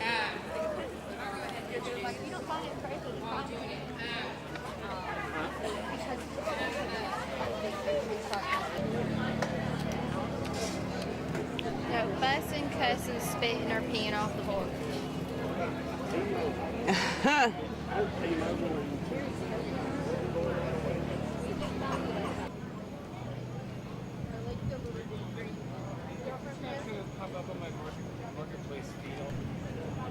This little old school trailer I love is so cute.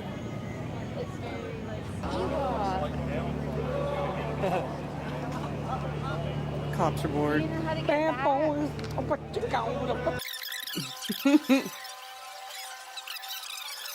No. Where they would give you a paper bag and you'd have to go, here, snipe, snipe, snipe, and they would. This is where we learn where Crumb is smarter when he drinks. And leave you.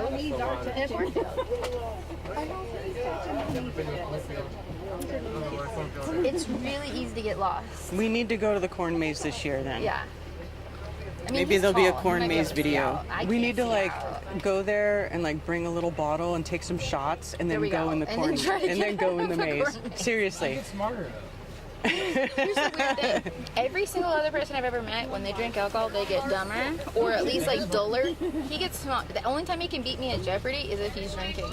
That's crazy. He's the only person I know, but he's got a limit. After a certain level, then it goes the You, other way. you need to get a little breathalyzer and blow into it and figure find out out the what that range. percentage is where you're the smartest, where that peak is. I would normally never encourage any bad habits, but he's the only person I know that is the case. How ridiculous that sounds. Side note: school buses sound cool when you play them at like 800%.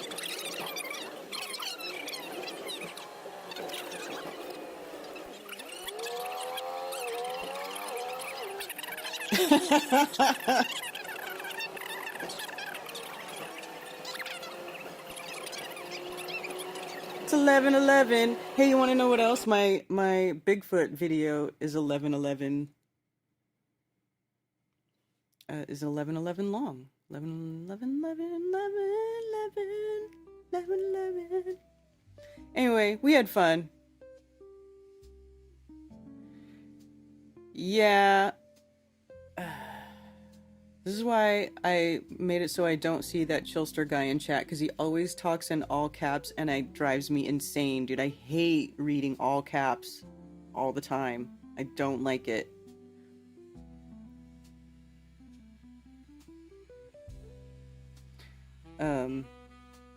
Loads of folks have pics. See, I can barely even read what you're typing, my dude.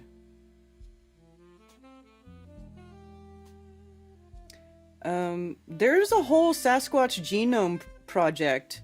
There's a channel, there was a man who lived in Tennessee, his name was Scott Carpenter. But, he has passed, but his son has been keeping his channel going and his work and stuff.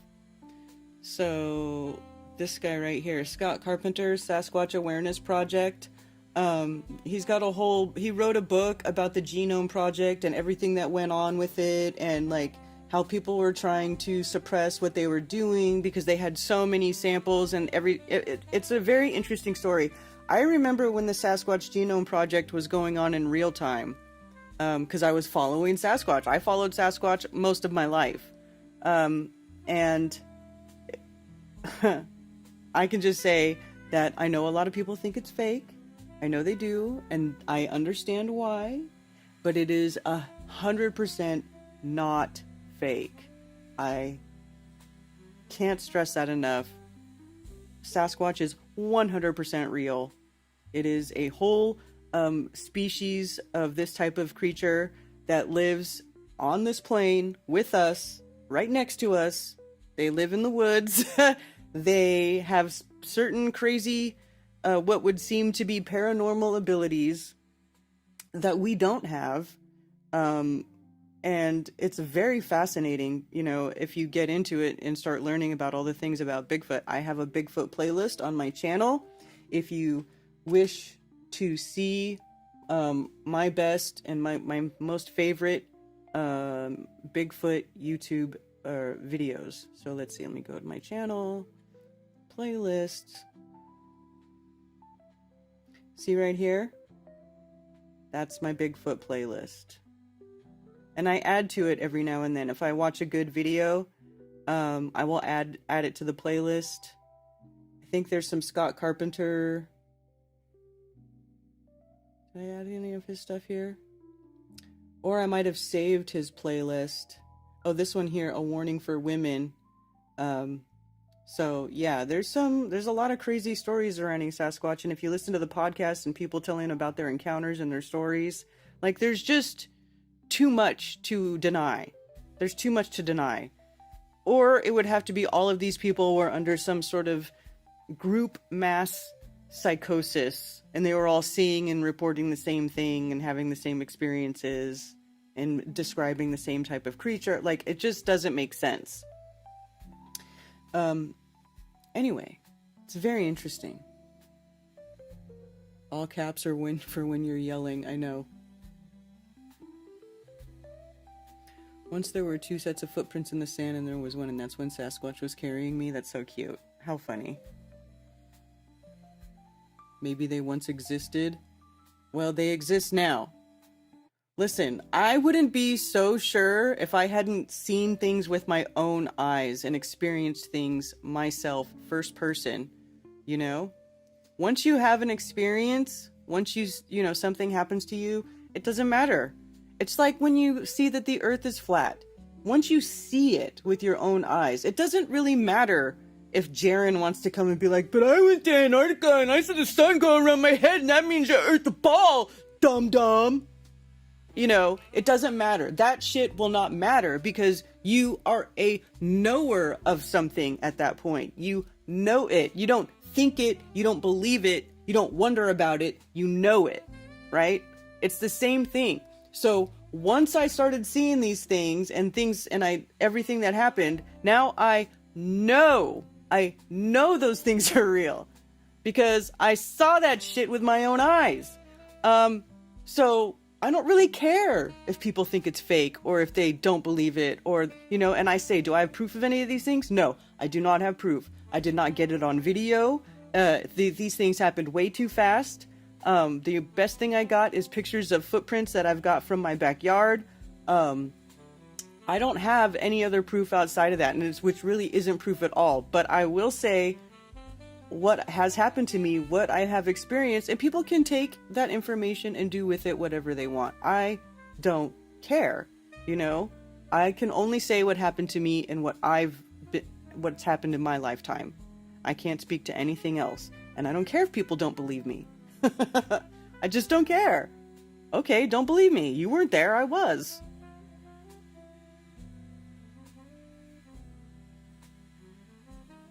Cryptids of the Corn is my favorite Bigfoot podcast. I've not heard that one, Ben. I'll have to check that out. I'm sure there were some Esoterica worthy people. Actually, I really want to ask that Scott Carpenter, this guy's son, if he would want to come be a part of the event. Although I know he's doing his own thing. This is him. I have to see if the scheduling conflicts or not. Anyway. But yeah, his dad wrote a book. His dad is actually the guy who got a cloaked Bigfoot on camera. I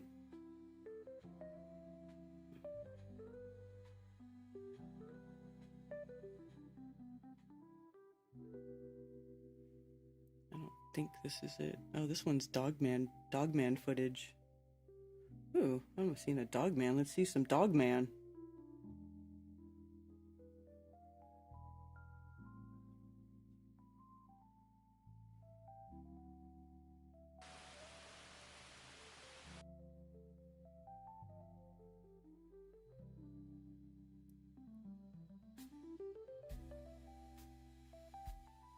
See, that's kind of like, I don't know. I don't really get too much into Dogman. But I'll tell you what, a Sasquatch is real.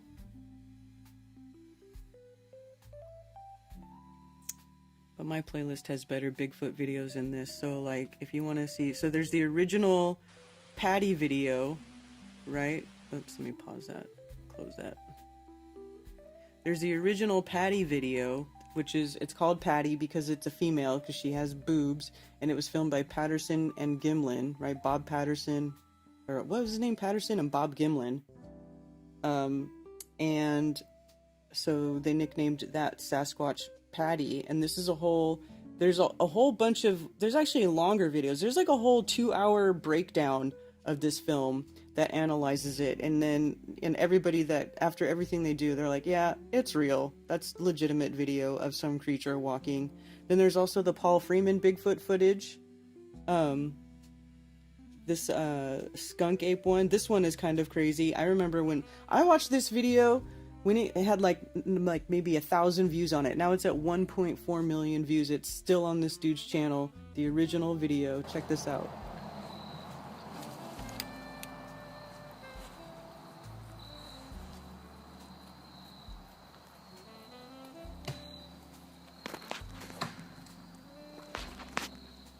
So you can see the creature is right here, and it's digging inside of one of these cypress trees.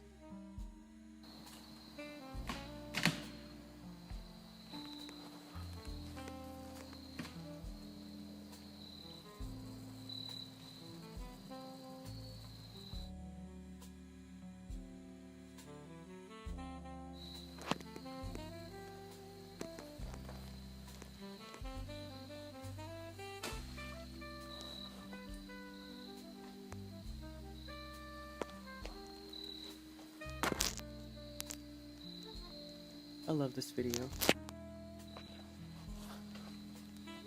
He gets really good video of it for a long time, and then it stands up and he freaks out and starts running. It's kind of funny. That's what also adds to its genuineness, is how freaked out the guy is, and he just runs, because any sane person would. You hear him whispering? He's like, what the hell?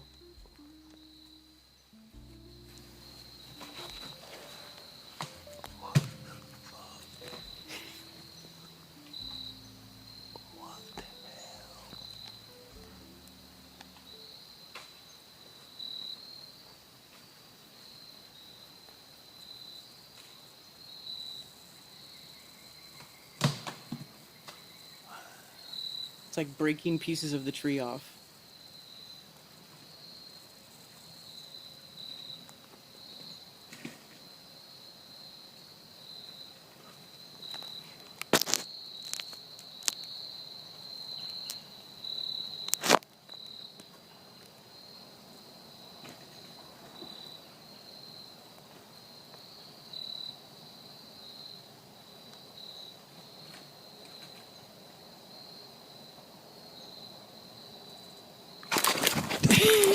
See, it stands up and he freaks out.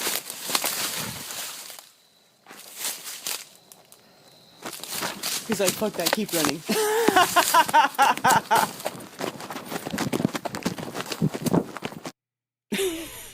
Hey guys. And then so finally, there's this channel that I love. It's called Bigfoot Tony, and Bigfoot Tony does video analysis of videos that people get of Bigfoots, and he analyzes them and he goes through it frame by frame, and he shows you whether or not they're real video or not. This one he says is real. I agree with him. It's real. I mean, I saw this video 8 years ago. And I remember this video coming out even before that. It was a while ago. When did the original one, when was it uploaded? Let's see.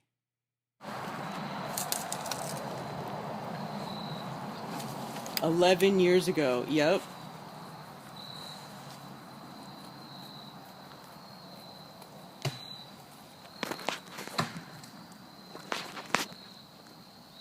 I think I saw Skunk Ape, Please Help. This has always been the name of it too. He hasn't even changed it. Anyway, that's a really good video of Bigfoot. Let's see.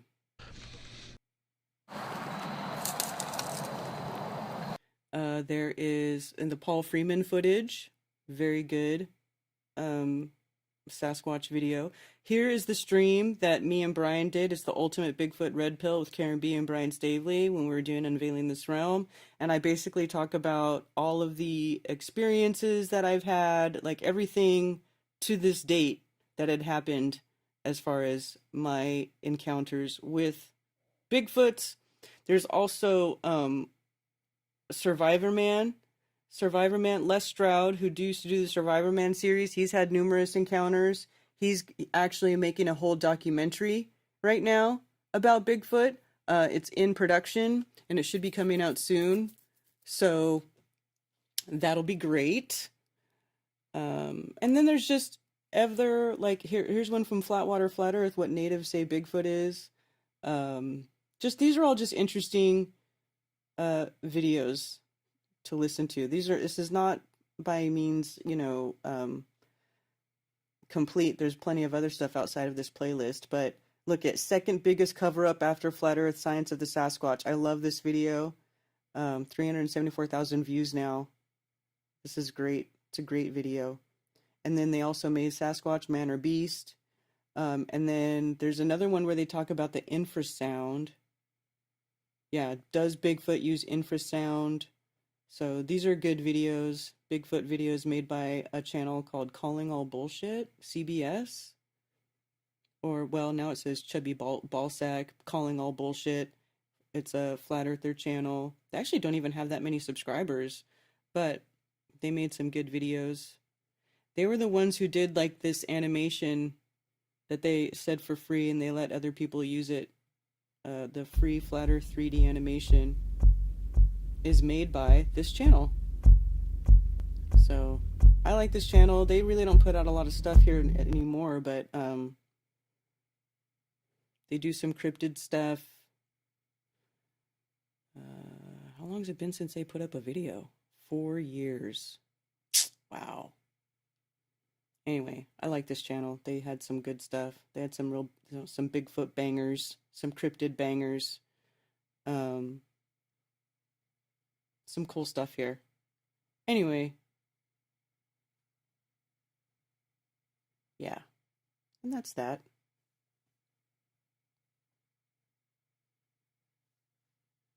Skunk ape. Skunk ape is what they call it in Florida.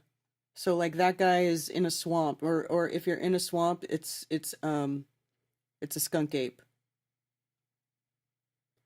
Hey, Mark Sargent. Oh my gosh, Mark Sargent got to go see Deftones again.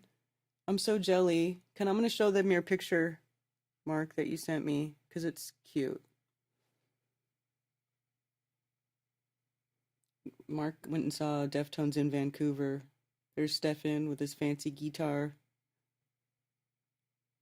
Look at, aw. Look at how cute. That's a good picture, Mark. Whoever took that picture did a good job. Oh, look at, he's wearing his Whidbey Island shirt with Bigfoot. Oh, I love it. I love it. How cute. Oh, you have a Bigfoot shirt on too, Mark. See? We all love Bigfoot. Stefan loves Bigfoot. I'm just saying. Just so you know. Stefan loves Bigfoot.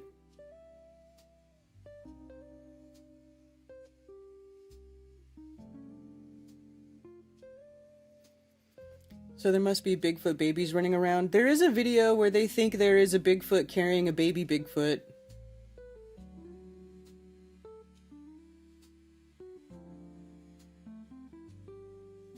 Well, I do, and you're annoying.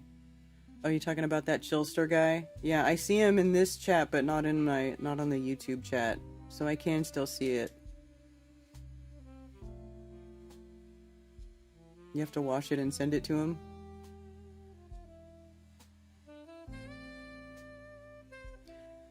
I heard Chino dedicated the show to Brent Hines just before they started Entombed. Oh, really? Isn't that the guy from Mastodon who passed away?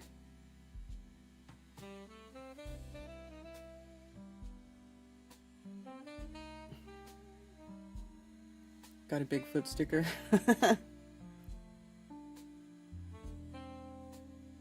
Yeah, so, anyway.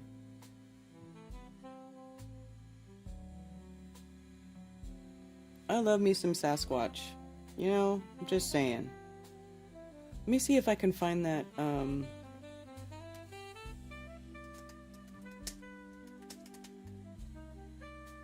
the video where yeah, this is the one. They think that it's, I kind of wasn't sure if this one was real or not. I was kind of on the fence about it. It just seemed so weird.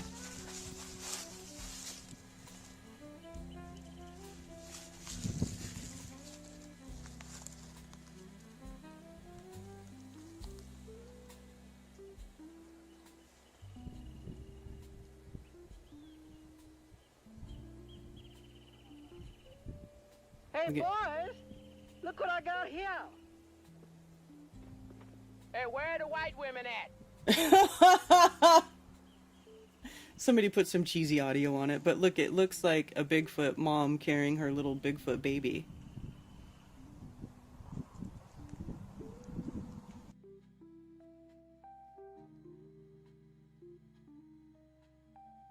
Number 15, Independence Day sighting. This footage was apparently filmed on Independence Day. It shows a Bigfoot walking into frame, looking at the camera, and then picking up a baby before running off into the distance.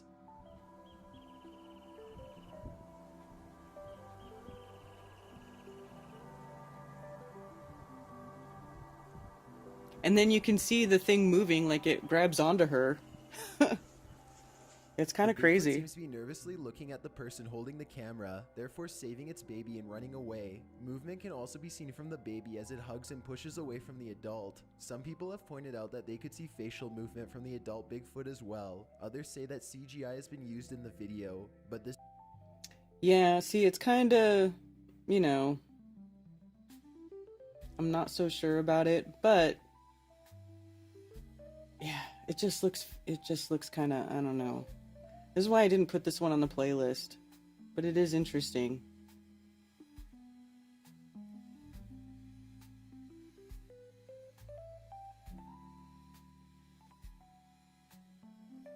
What's this one? The dog's got a camera. Oh.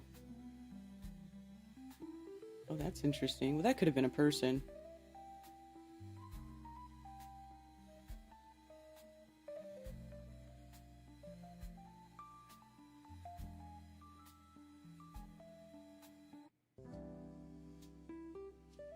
Yeah, see, that to me looks like it could have been a person. And the thing about it too is there's tons of hoaxing.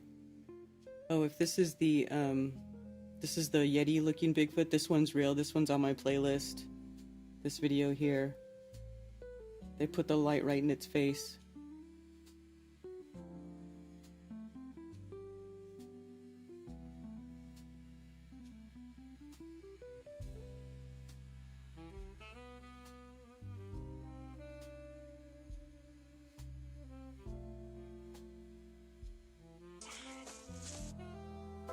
Then, when he hears a loud noise near him, he captures on the camera what appears to be an albino Bigfoot. The audio An albino Bigfoot cuts off and the clip ends abruptly soon after.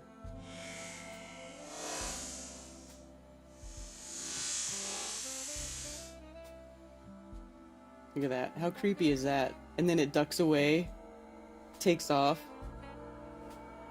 Number 12. Actually, let me see. Let me pull up that original video so I don't have to listen to this guy talk over it.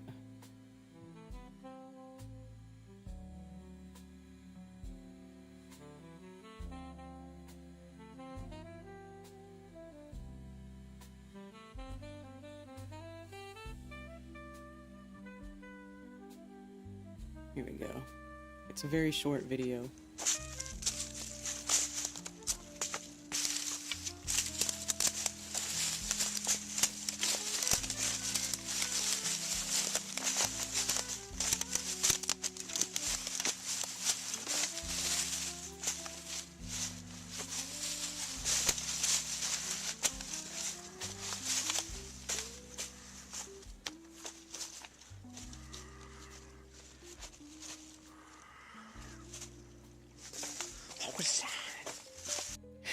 You see that?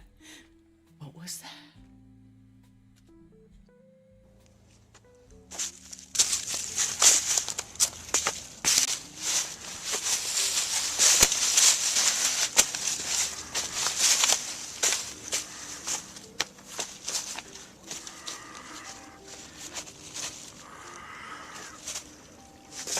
What was that?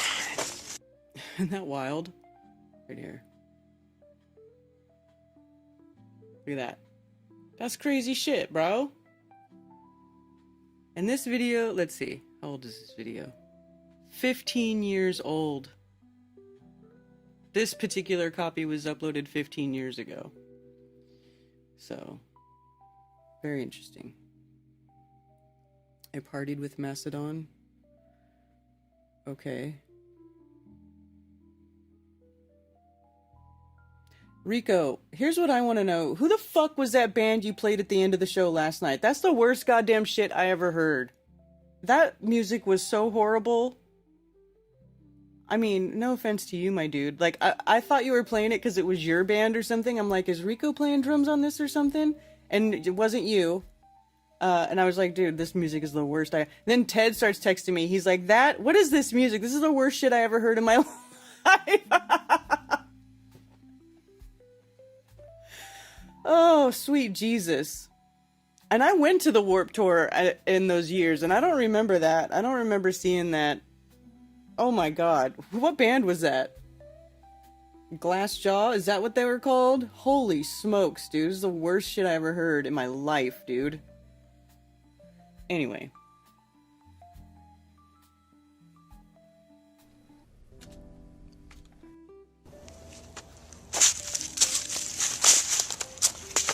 But that I consider to be one of the, and then there's a Bigfoot Tony breakdown. So like I have the original clip and then the Bigfoot Tony breakdown.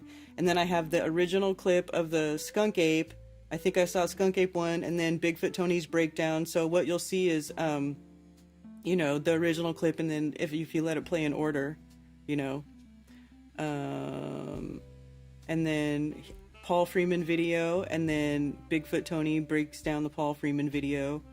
So these are all good. These are all good videos to watch to get into some Bigfoot. Fascinating subject. It's, you know, there's a lot of stories too about people seeing like black ops, helicopter, like military helicopter black ops getting dropped off and like chasing after these creatures, like they try to take them out.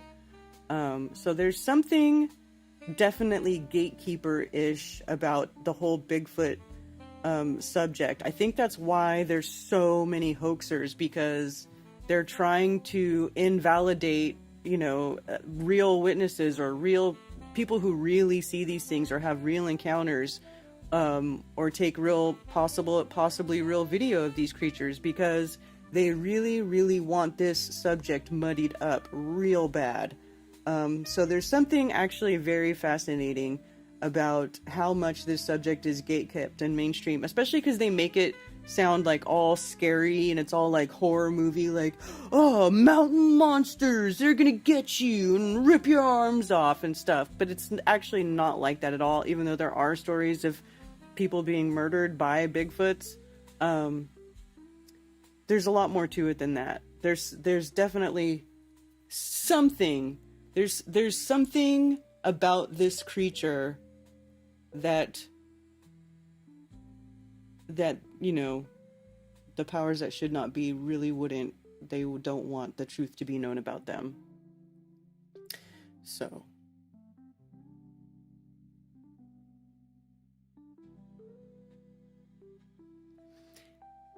it's unanimous. No one likes all caps for no reason, but you do, so everyone else has to change. I guess we can all go to the all caps and use lower for yelling, then you can be the special person. No, please don't do that, because then I won't be able to look at chat. I freaking hate reading all caps.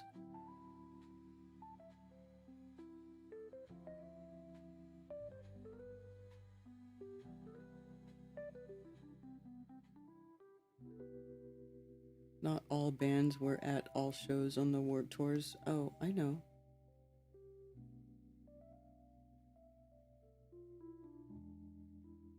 If you can't hide it, discredit it. Classic, not nil playbook. Yeah. Exactly.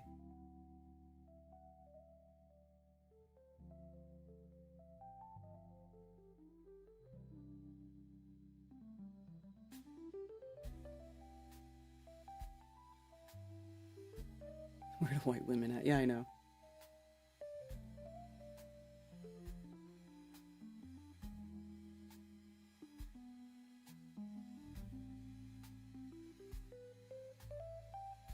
I can play my own summer now. That song rocks.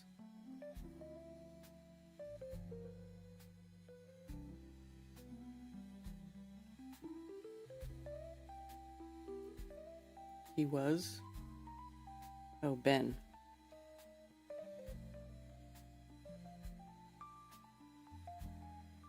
Also, Tony, I saw you talking about some pretty Italian girl you saw. I'm not saying that there are no pretty Italian chicks. That was a very generalized blanket statement that, of course, there are beautiful Italian women. So, I'm not saying that there aren't any. I'm just saying, on average. At least it was when I went there. Of course, I was there in, like, 1998.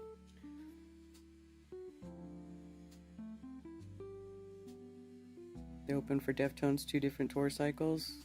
Good for them. Oh my god, whatever that was, I could not even listen to it, dude. I could not even listen to it.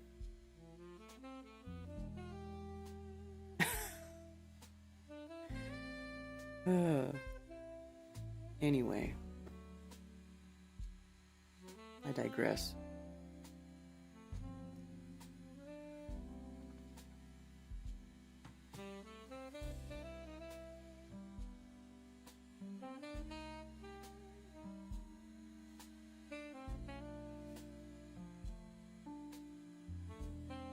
I was sort of mesmerized by the Italian girls.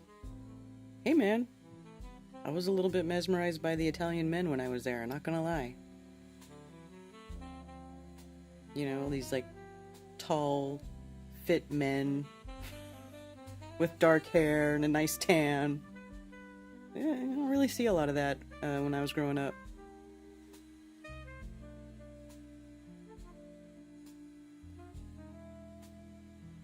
I hated it. I thought maybe I was too old. No, it was awful, Cammy. It really was. Rude rabbit tweeter.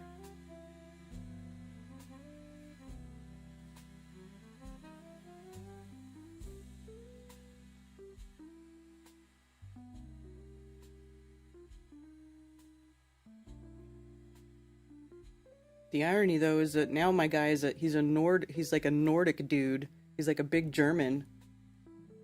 He's not a dark Italian at all. Yeah, you weren't checking out the women. No, not typically, no.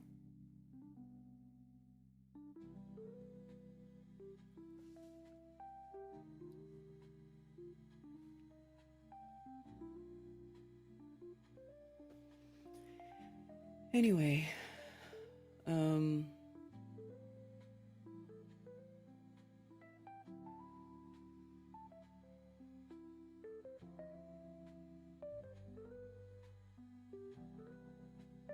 so now Trump is demanding that the FCC revoke the ABC and NBC licenses over bias.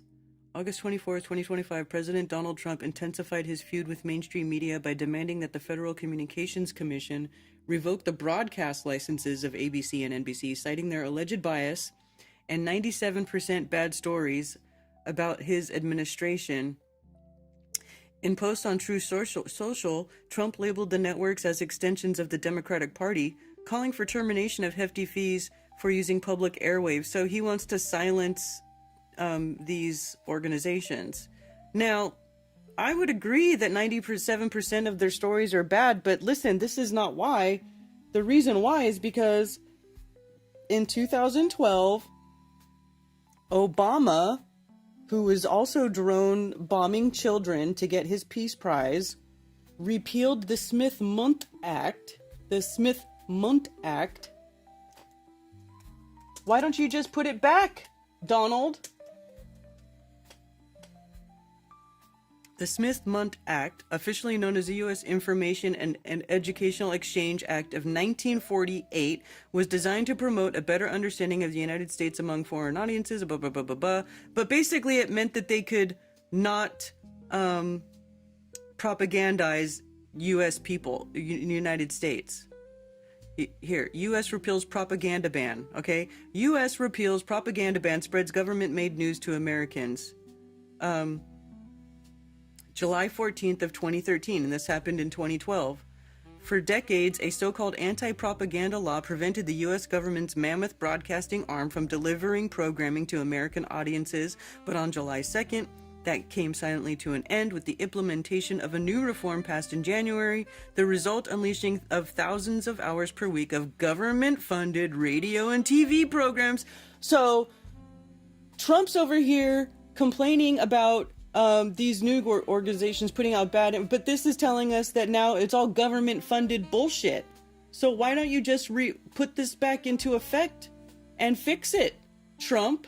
You don't have to take their licenses away. Maybe make it illegal to propagandize people again. How about that? How about that? How about maybe holding people accountable for telling the truth and reporting the truth and not being government-funded freaking propaganda? Like, it's such a joke. This government is such a joke. Everything they do is just it's so ridiculous. Like the tariff thing. Oh, we're gonna put tariffs on China because they're ripping us off. But you know who pays a fucking tariff? The Americans pay the tariff. Who are trying to, have a business. Like anybody who has a business or wants to produce any sort of packaging. Like, the cost to produce packaging in America versus China is like 800% increase on the cost of packaging if you want to do it here. So who's paying the tariff? Americans are, not China. They're still getting paid the same for everything. They're getting paid the same for everything. It's Americans that pay more. So it's just stupid. They act like they're doing something good and all they're doing is more stuff to screw you over in the end. This is why I don't pay taxes. Let's outlaw usury again while we're at it. Exactly. They propagandized the moon landing prior to the act. That's true. But then they kind of made it worse by repealing that. It's like at least there was some law in place where you could hold these organizations accountable for propagandizing. Right? But now it's not even there, so it's like even worse. It's even worse.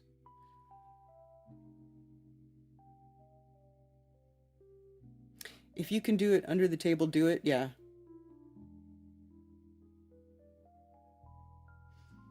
No propaganda would collapse everything. People overall can't handle the truth.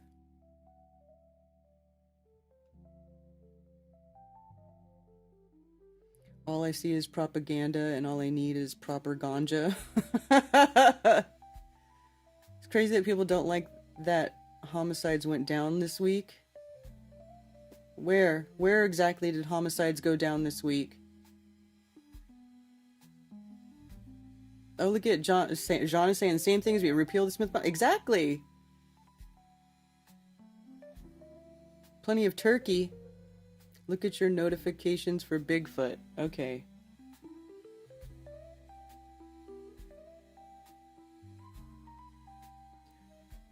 Sent me this from their trail cam 5 years ago.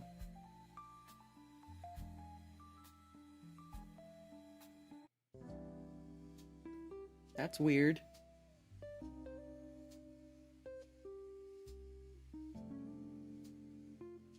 Crazy.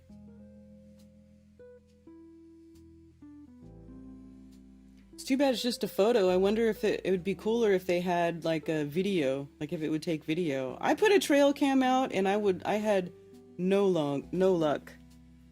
Oh, Tartaria. This Tartaria guy loves to fucking give me shit.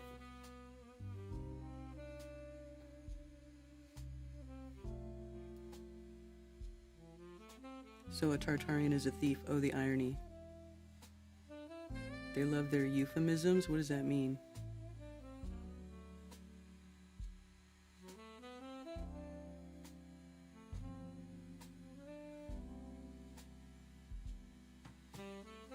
What?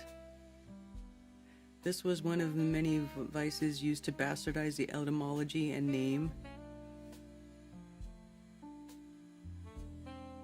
Tartaric acid was the magical chemical used to soften stone. Is that where cream of tartar comes from? I don't understand. Why are you tagging me on this?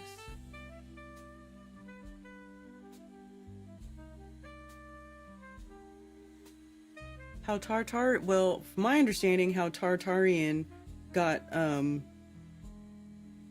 because I know why now, because I commented,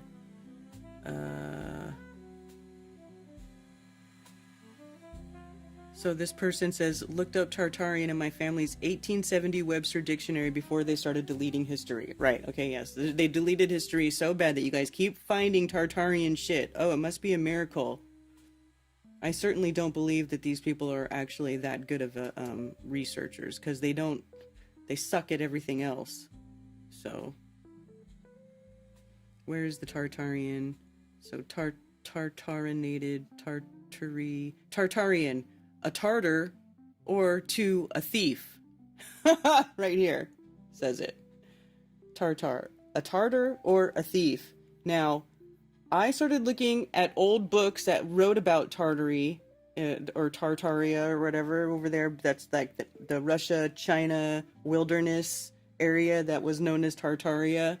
And actually, I think there were books that I got a link to from this Tartaria account, and there were people talking about how brutal the people were from Tartaria. Like they were like a brutal people. They were like wild people. They didn't really have any official borders set up or anything like that. They were like marauders, right? So some people were talking about how that Tartarians were scary because they were aggressive, violent people. And so that's why Tartarian is synonymous with thief. Not because they're trying to hide the Tartarian Empire. So I laughed. Oh, Tartarian is a thief. Oh, the irony. Because this Tartarian bullshit is basically trying to rob the history of all kinds of different peoples and say that everything is fucking Tartarian. So, anyway. That person loves to reply to me, though. It's funny. Tartarians still have whole societies in Russia. Yeah, real Tartarians, not the bullshit that they think Tartaria is.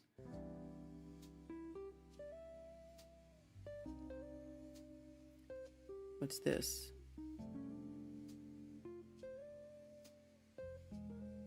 Campers report Bigfoot sighting north of Leavenworth. Oh, this is recent, huh? A Keelan County camper has reported a startling encounter with what he believes was a Bigfoot along the Wenatchee River, submitting the observation to the Bigfoot Field Researchers Organization. I hate those people, by the way. They're full of crap. A scientific research group founded in 1995 that investigates the Bigfoot Sasquatch mystery. Report 78920, classified as a Class A sighting, was submitted by Ryland Schneider on Tuesday, July 22nd of 2025. According to the account, the encounter took place nearly a month earlier on the evening of June 26, while Snyder and a friend were camping a few miles downstream from the river's mouth near Plain, Washington.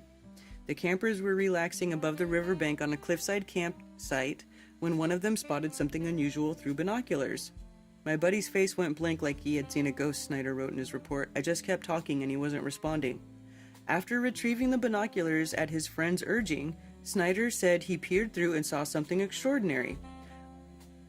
I start looking through the binoculars and I see a creature standing there on two legs, damn near half the height of the tree, so I guess 8 to 10 feet tall, standing there, he described. Had very dark reddish-brown hair that covered its whole body except its face and hands. Was super thick and wide, not just tall, its face looked very ape-like. Snyder and the creature said the creature appeared to be interacting with its environment using its arms and hands to move brushes and branches. After scanning the area, locking eyes with the campers, it reportedly ducked and sprinted upright into the woods. In that instant, it looked over at river, scanned up river a bit, looked straight up at us on top of the cliff, and it ducked down for about 15 seconds and sprinted off into the woods on two legs upright. The sighting occurred around 7 p.m. on a clear, warm summer evening. Snyder stated he did not have a phone or camera on hand at the time, but plans to return to the area with recording equipment to investigate further and potentially collect evidence. I regret not having my phone with me. I will now be investing in a camera and investing in some time up in the area searching until I find again, he wrote. I will be going back to check this weekend for footprints. And for himself. This is a horribly written article. The observation site is located near coordinates 47 north, 120 west in an area described as heavily forested with minimal beaches, swampy terrain, and an abundance of fish and downed trees. Snyder added that he was previously heard and smelled unexplained things in the region. Oh yes, the smells. The sighting joined several others documented in the BFRO database for Keelan County. The organization remains the only scientific group dedicated to investigating possible existence of Bigfoot in North America. No, they are not the only group. They're not the only group. And they're not scientific either because they specifically ignore certain types of evidence that don't fit their preconceived ideas that Bigfoot is a North American ape. It's not an ape. It's not an ape at all. So, anyway. Very interesting. New sighting. Cool.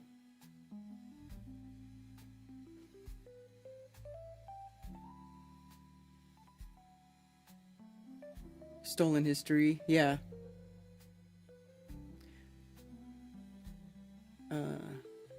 Fartaria. Tartarians still have whole sightings in Russia, yeah. Like Israelis. It was Huns and have a super old Russian book mentioning them. Yeah. The real old version of Marco Polo talks about Tartarians and how they opposed the Pope. You love my lunch break? Oh my god, that guy, I call him my clickbait. His stuff is such... so just cheesy. I don't get it. Why do you guys like that shit? Every time I watch one of his videos, it just makes me angry. Benjamin, email me. I forwarded Ben your email.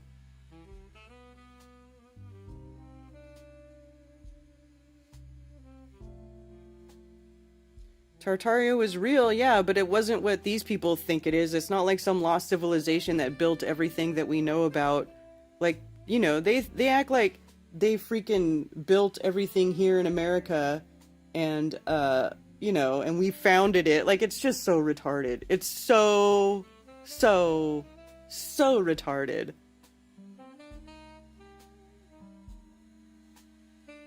There seem to be a few squash-type Squatch type creatures on the Urbano Monte map.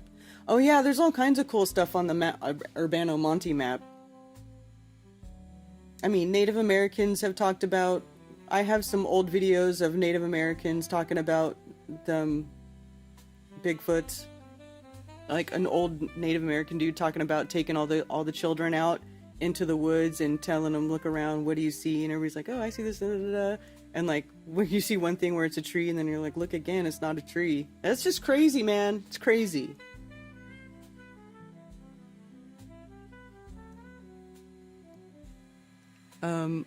Mustard, yes, but not at all as it is in conspiracy realm. Eli from Russia is an actual Tartarian, and I do watch her channel, but for other reasons. Yeah. But the logic behind the buildings is what do you like? But there is no logic there. They act like we couldn't have built any of those buildings, and they use that stupid horse and buggy strawman line. Like, horse and buggy was never meant for construction. In any place, anywhere, ever. It was always a transportation. So to even use that as a, oh, you think they built this with a horse and buggy? No, I don't think they built any of that with horse and buggy at all. Actually.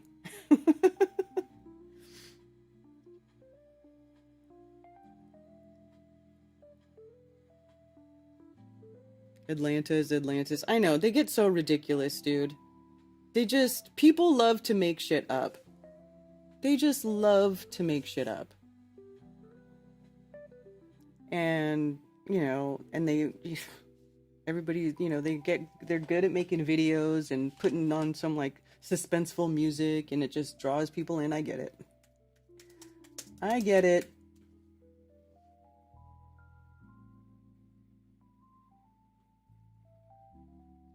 But it legitimately does make me... I get angry watching that stuff, so I just don't look at it.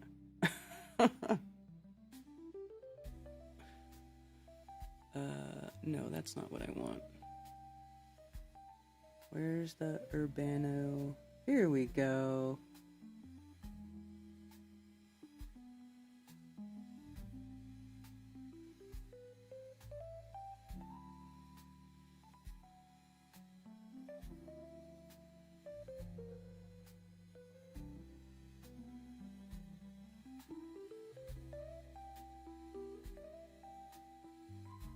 I think this is Africa. Is this Africa? No, that's Asia. Asia, there's Africa. Okay, here's the United States. Do they have any Bigfoots here?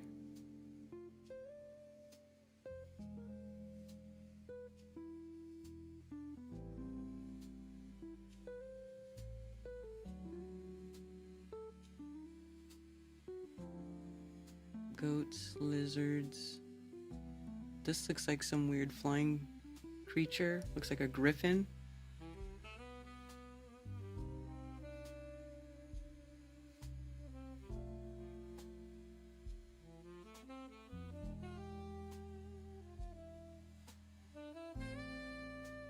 What are these? Wolf?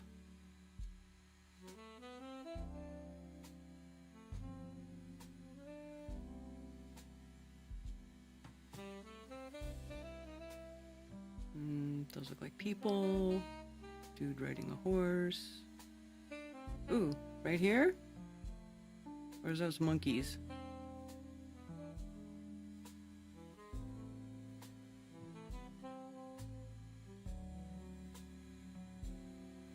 What's interesting is how old this map is and all of the cities and stuff written on the United States. Like across the whole thing. Right? Because here's Baja, California. And the Sea of Cortez. These Catalina.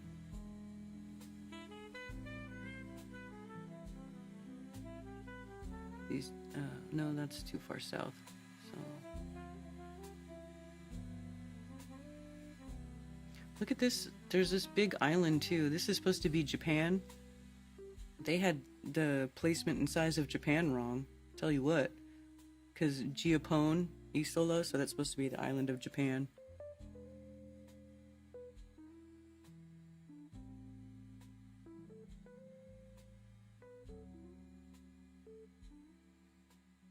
Wonder if they have Tokyo. Can't find Tokyo on here, but anyway, very interesting.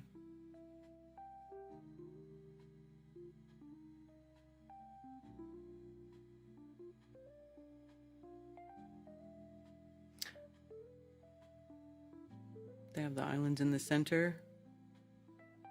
So here, the strait between Russia and Alaska.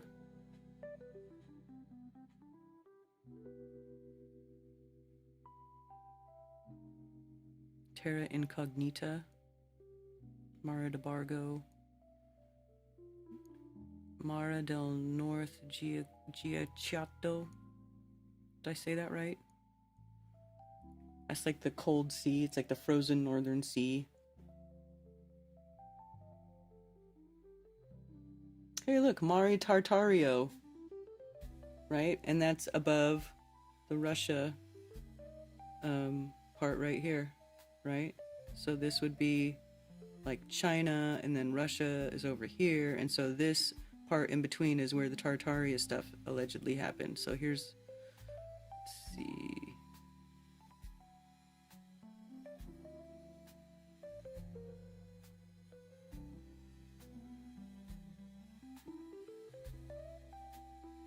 They have a bunch of different names.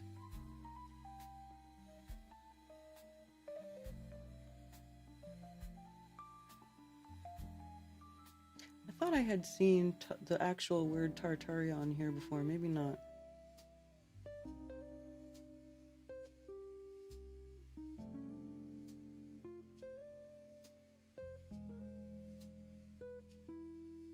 Tart. They have it short, abbreviated. They have different...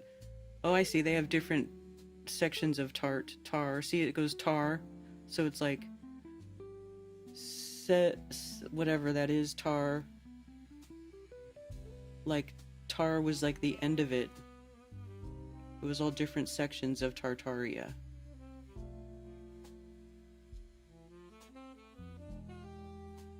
Here's Tartary, Mongi Tartary. Oh, here we go.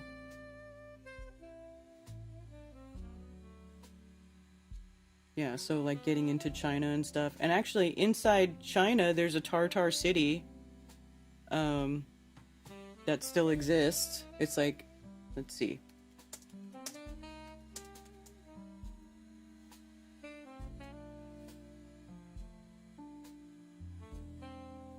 Chinese Tartary. Oh, look, there's a Wikipedia about it. But, you know, you can't really go to Sheeplepedia because people have a fit. But there is Tartar City, so, like, it's still called that. China Tartar people, travel guide to China. Let's see what this one says.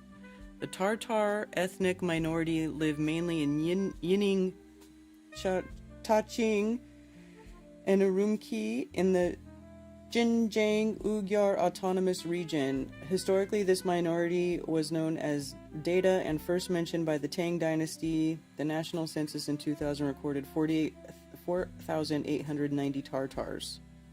Tartars have their own language, which is a member of the Turkic subgroup of Altaic phylum. They also speak and write Uyghur and Kazakh due to mixing with these minorities.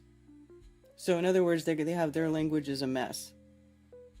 Tartars are sustained primarily by commerce, supplemented by livestock husbandry, agriculture, and handcrafts. They like to eat flour, meat, and milk, often served with rice. Tartar women are proud of their culinary skills, blah, blah, blah. Customs. Islam is the major component of Tartar culture, affecting all aspects of their lives. The most important festivals are the Kazai Festival, Korban Festival, and Almsgiving Festival.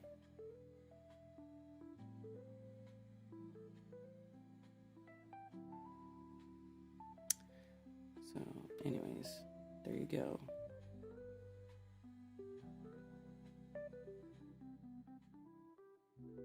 Historic photographs of China, inner Tartar city. Yeah, city wall. It's like a walled city. It's like their, what is it like? How do I explain this?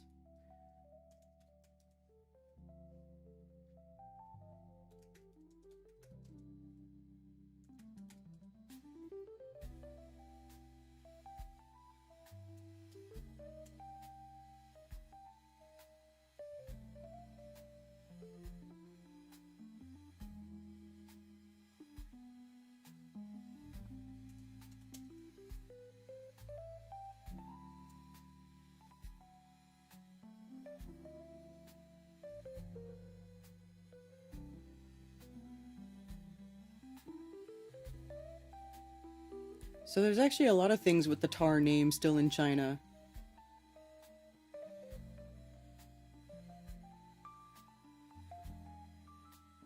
Tar Township,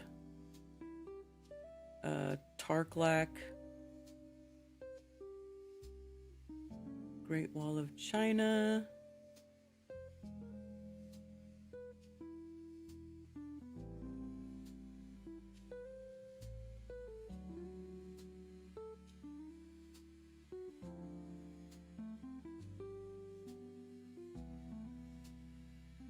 Forbidden City, that's what it is. So like the Forbidden City used to be called Tartar City or something like that. So like this whole complex thing right here, I think used to be referred to as Tartar City.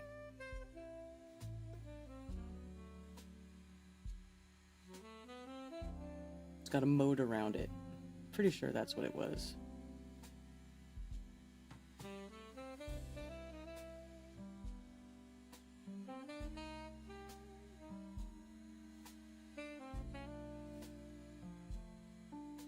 There's another place called Tar.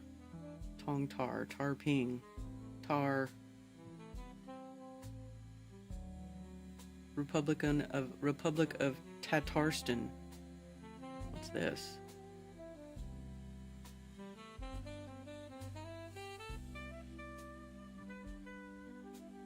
Tar. See, there's all kinds of remnants of Tartaria. It's really not that hidden. Everybody acts like it was so gate-kept and hidden, like it was trying to be erased from history, and it's not. You can find stuff about it all over the place, which is how all these content creators are able to make so much freaking content, because there's stuff everywhere about it, because it's not being gate-kept or hidden.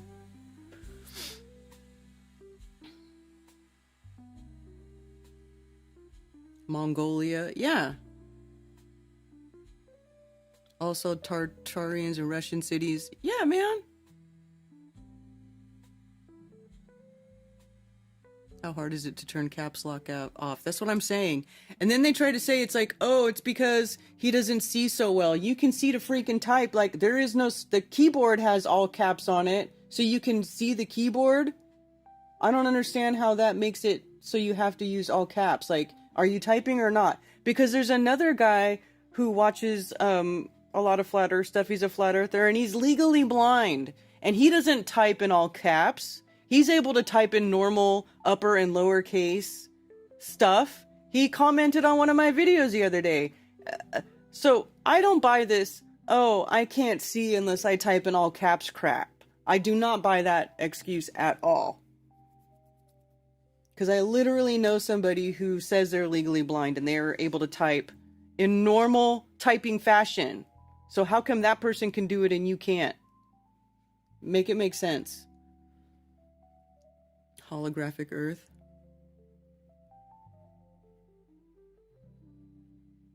They intentionally made us a global village so we would be financially codependent and better managed by the parasites. Thought NASA invented Tang. Well, we do know what to expect when it comes to interacting with the Earth.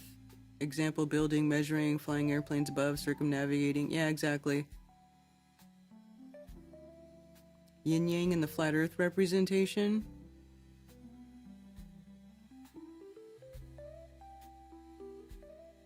Some all caps usage is a military habit.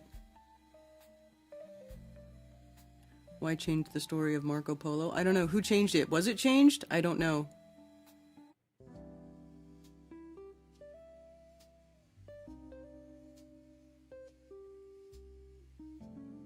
Hey, Voy. Billingtano says I'm legally blind. Are you serious, Billingtano?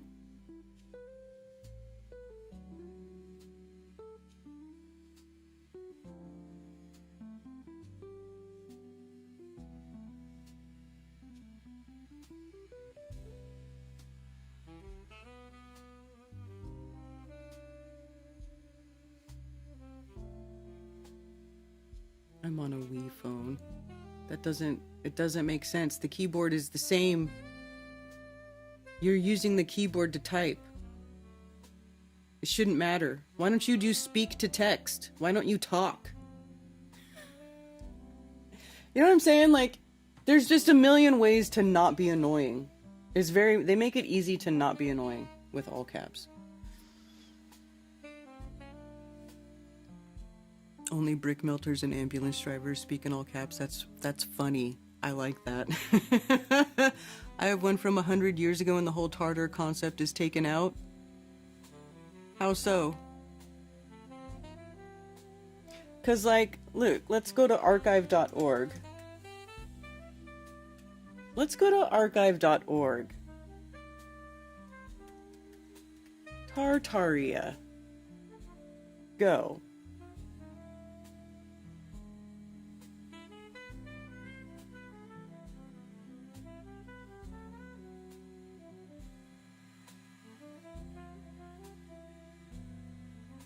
Tartaria magna, I don't know what that is. Tartaria tablets, Tartaria this, Tartaria that. Tartaria... What's this?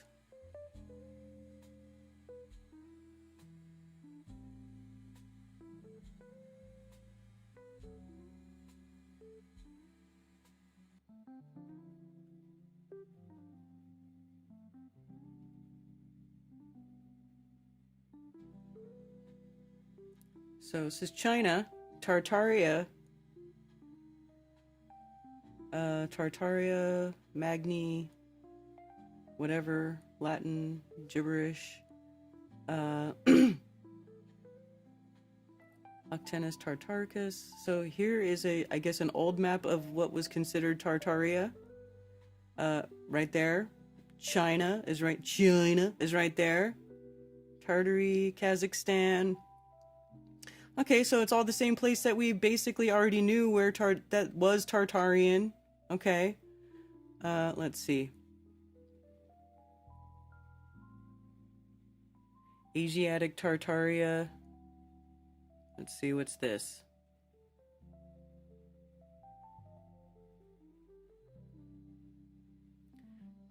Text page 2 of Asiatic Tartaria. Descriptive text for map, a new description of Tartary from 1680.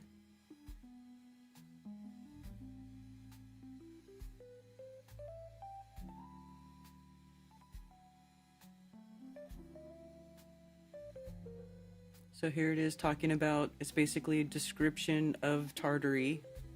Okay, Asiatic Tartaria. So you can read about old Asiatic Tartaria. Here's 1580. Let's see. Tartaria.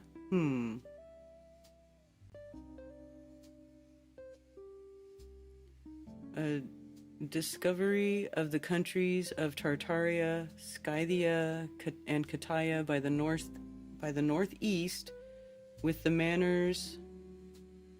Blah blah blah. 1580. Okay.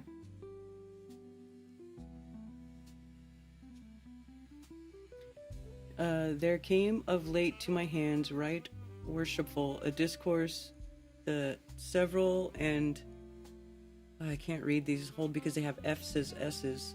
Sundry and customs and manners of divers nations, which are founded to inhabit the north of the northeast in the east parts of the world. Spain, It's hard to read, but if you want to take the time, you can go in here and you can read about Tartaria from 1580 and where it was, what it looked like, the kind of clothes they wore. You know, there's a whole bunch of these old books on archive.org. Here we go. Region of the Tartaria and the laws and power of the Tartars. Tartaria, which by any other name is called Mongolia, as Vincenzio Blobbity Blah writes, standeth towards the northeast, and at the east part, blah blah blah. I can't read this stuff, but Tartaria, which by any other name is called Mongolia. It says it right there, from 1580. Okay, so let's see. This is why I started looking into this stuff when it first got popular, and it didn't take me very long to just kind of be out on it, because I was like, okay, these guys are they're obviously reaching. You guys are obviously taking things out of context and creating creating suggestive videos to try to get people hooked, line, and sinker on this stuff, and it works. Prince of Tartaria and his voyage to wherever this is. Let's see. To Comper and Fife. Some of this stuff is really hard to read.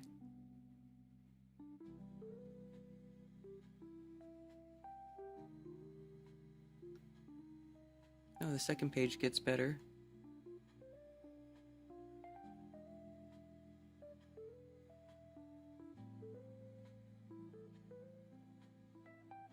Just kind of scanning the text to see if I can see where it describes anything right offhand.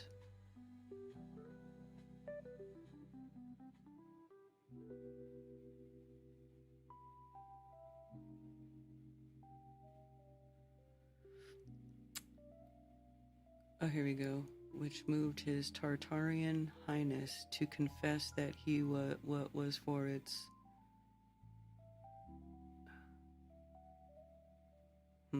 It's telling some type of story here. Can't really get into it. It's too difficult to read stuff. Like, right off the cuff. Let's see. Here's another Tartaria. Textbook Tartaria, Magni Champi Imperium. That's Latin, I think.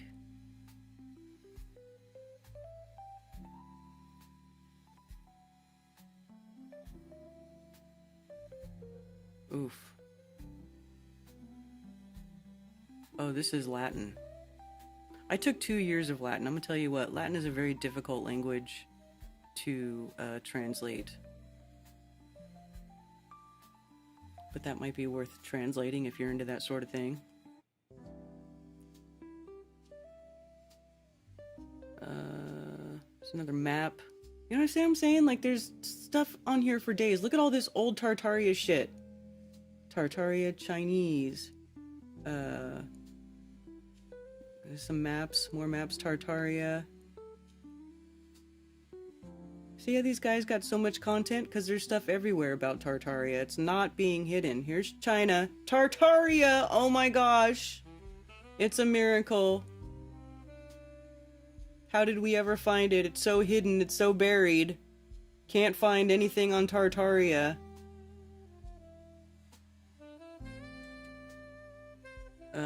Let's see.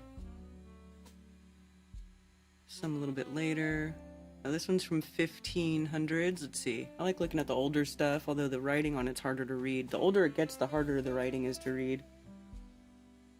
So here you go. Here's Tartaria. Oh, look, next to China. China. Tartaria next to between China and Russia. Every single map, that's what it is. Every single time. So, I don't understand why people think America was Tartaria. That one account shared a link to a book where somebody was writing about how they had gone and visited Tartaria, and they were comparing it, and they were describing it as they had everything that they were seeing in America. Like, the description was, it was as if an American Tartary had been built with buildings and blah blah blah blah blah blah, right? Like, they had, towns and stuff.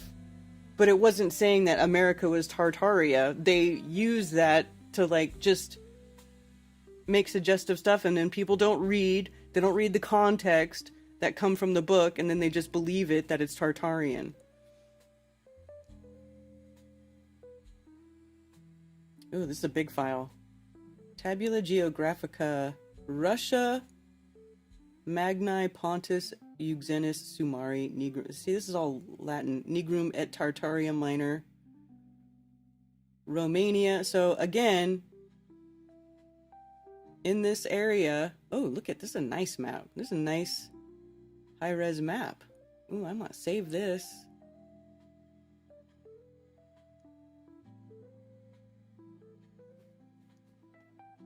So Russia Magna, and Tartaria Minor. So, in other words, Bulgaria, Romania, Natoli, I don't know what that would be modern name.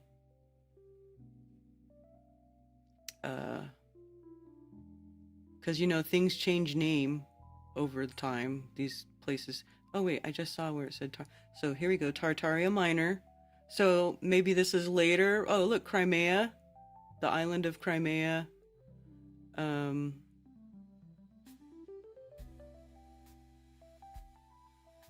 you go.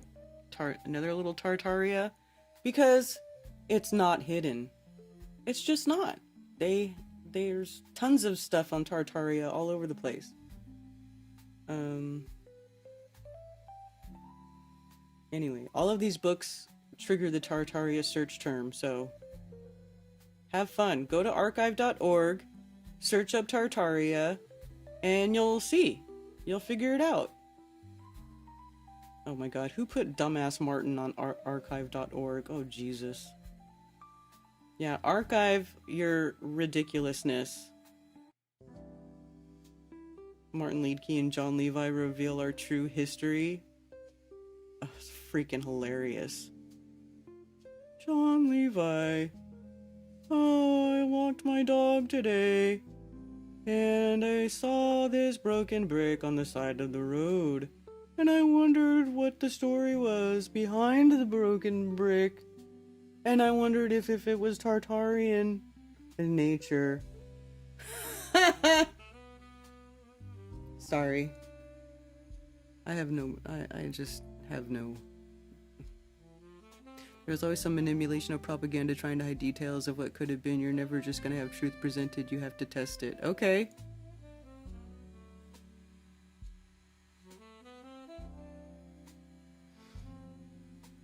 Interested in the exposure of history being living existing structures and the BS about World's Fairs. Yeah, but but all of that is not really a thing. Look, if you really care about truth, you need to go watch some mortarboard videos. The guy where it's Ewar and wooden nickels and they debunk all that stuff. Okay, you should at least watch, you know, because Ewar doesn't even think that Tartaria is a thing anymore. Like, he thinks it's dumb.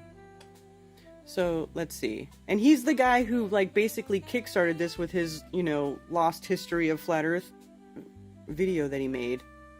So, here's Mortarboard. This is, like I said, it's Wooden Nickels and Iwaranon, right? And they basically go through and they debunk all the stuff that they used to think. These guys both started out thinking that there was something to all that stuff, and then Ewar talks about how he went to one of these cathedrals. He actually went there, and then he picked up a book, and the book had all of the whole thing about how it was built and blah, blah, blah, blah, blah, or whatever. But anyway, he realized that he was telling something that wasn't true, and so he went to try to correct it. But of course, nobody shares Ewar's debunk videos, okay? Of course, nobody does that. They only share his series that has like millions of views that everybody loves. Let me see if he has a, here we go. So here, he starts looking into it again, right? He started making other videos, but of course people don't care about that. They don't care about that. They don't care about his work. You know, see, this is Flip Flop Radio, where they talk about the Crystal Palace. Tartaria, a wolf in sheep's clothing. The Middle Ages ended with famine and plague. It's estimated that the Black Death killed 35 to 60% of Europe's population. Anthropologist Pat Shipman tells us that the Black Death was so extreme that it's surprising even to scientists who are familiar with the general details. But do you know the theories surrounding the Black Death's origins? As Shipman writes, no one knew what caused the dreadful pestilence. Some took it as divine punishment for the world's wicked ways, possibly the end of the world. Others blamed Jews, foreigners, travellers and lepers, who were shunned and turned away where once they had been welcome, or at least accepted. Some towns barricaded themselves in, afraid to let anyone in who was not already there, and equally afraid to let anyone out. Mothers abandoned husbands and children, and vice versa. for fear of catching the contagion. Few other than those in religious orders dared to nurse the sick. Sometimes houses were burned to the ground, with the inhabitants inside if they were known to be ill. Ordinary parish burial grounds were insufficient to hold the massive numbers of dead, and new plague cemeteries were opened. With hindsight, the pandemic can be traced to the Mongol Empire, which in addition to conquering with its vast army enormous areas of Asia, opened and ensured the safety of the Silk Road for trade. Just like our trains and railways, the opening of the Silk Road under the Mongol Empire allowed relatively rapid and long-distance exchange between the East and the West in the form of people, trade and disease. As he concludes, in medieval times, where the Mongol army went, so went the plague. In the Middle Ages, Tartary, or Tartaria, was a blanket term used by Europeans to describe this vast region of Central Asia, including Mongolia. Wikipedia reiterates contemporary medieval theories as to the origins of the Black Death. Many thought it a punishment by God, that they were in the end times. They suspected the Jews were poisoning the wells. Other groups such as Friars and Romani were also blamed. Recent theories on the origin of the Black Death are 1. That it was caused by the bacterial bubonic plague, transmitted by black rats that were introduced from Asia to Europe via trade on the Silk Road. And 2. That the European outbreak began in Crimea with an act of biological warfare. This second point argues that there is evidence that the Tartars, or Mongols, deliberately spread it as a bioweapon by throwing infected corpses into European territory during the siege of Kaffa. Plague is the original biological weapon. In 1347, the Tartars, laying siege to the Genoese-controlled Black Sea port of Kaffa, hurled the bodies of their plague victims over the city walls. When infected Genoese sailors returned to Italy, the Black Death killed 1/3 of Europe's population between 1347 and 1351. In his paper on the NIH website, Mark Wheelis concludes that the biological warfare theory is plausible. In this paper, he quotes a medieval account by Gabriel de Mussy, who writes, "O God, see how the heathen Tartar races, pouring together from all sides, suddenly invested the city of Kaffa and besieged the trapped Christians there for almost 3 years. There, hemmed in by an immense army, they could hardly draw breath, although food could be shipped in, which offered them some hope. But behold, the whole army was affected by a disease which overran the Tartars and killed thousands upon thousands every day. The dying Tartars, stunned and stupefied by the immensity of the disaster brought about by the disease, and realizing that they had no hope of escape, lost interest in the siege, but they ordered corpses to be placed by catapults and lobbed into the city in the hope that the intolerable stench would kill everyone inside." Now, I'm not saying that any of these origin theories are true or correct. I wasn't alive during the Middle Ages, so I don't know. But I'd like you to consider the parallels with the end of the Middle Ages and our current day. We have a pandemic called COVID that has its origins in Asia and has spread via travel and trade, just like the Black Death supposedly did when the Mongols opened up the Silk Road. We also have a war going on in Ukraine and accusations of biolabs with potential bio-warfare capabilities. Just like we have the theory of bio-warfare in Crimea by the Tartars during the Middle Ages. Again, I'm not saying that these are true or false. I'm not saying germ or terrain. All I'm doing is just pointing out parallels. Perhaps history is repeating itself. Perhaps a geopolitical playbook is being played once again. Or perhaps they're just arbitrary patterns. But either way, given these parallels, don't you think it's a little weird that a conspiracy that reclassifies all European, and by extension American, historical architecture as Tartarian has been allowed to grow and multiply over all of the internet? And it's strange, isn't it, that the Tartarian hypothesis argues that the Europeans and Americans of the past couldn't build these structures, but that they belong to a global Tartarian civilization. Calling medieval European cathedrals Tartarian is not only historically inaccurate and incorrect, but don't you think it's also a little messed up, considering the official narrative tells us that the plague, which would have killed many of those that did actually build the cathedrals, came from Tartaria. And I know most don't like to hear it, but I really do feel that someone, somewhere, is having a real good laugh at the way the Tartarian conspiracy has turned out. And now I can't see it as anything but a Trojan horse psyop, a wolf in sheep's clothing that quietly delivers a payload of different agendas. Not only that, but it's a huge fantastical distraction. And, in light of these parallels, it's looking like a bit of a joke on us. And I think it's gotten to the point where it's blown up so much now that it really does pose some dangers in terms of the youth being exposed to the idea that their entire history is a lie and it was all Tartarian. I think it carries a very deep and entrenched Marxist ideology that many haven't considered and who stand to gain a lot by becoming aware of these ideologies. Because they can be used not only to manipulate our thinking, but also in very subtle ways online that contribute towards cultural oppression. Yep, exactly. So anyway, I could see you guys in there, oh, I still like it, I still believe it, the videos were so good, okay. It doesn't make it true. Just because somebody can make a captivating video doesn't mean it's true. You know? Blair Witch Project captivated a lot of people, but it wasn't true, was it? So anyway, just putting that out there. You know, no hate, but I really think, you know, you should look at these different things. There's also, they have another video called Our Wonderful History. Actually, that might have been on Ewar's channel. Let me, The middleweight. I don't want to watch it again, but let's see. He did have, let's see. Yeah, Our Wonderful History. This one right here is a great one because they go through and they show all the pictures of, like, you know, from archives. They go and they dig up archives and they find out, you know, oops.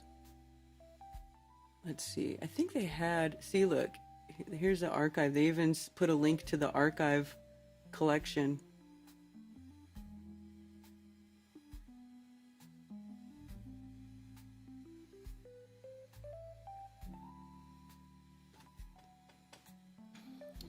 What did they have? Photographic collections, Railway. Did they take it down?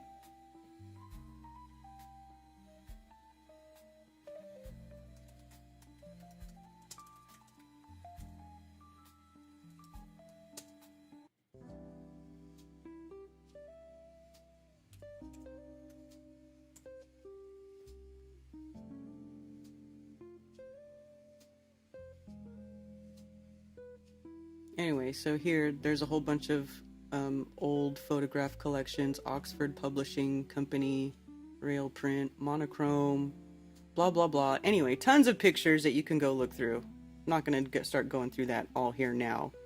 But I'm just saying, I mean, if you really want to know the truth about stuff, listen to the guys who made it popular debunk it, and then see if you still believe it.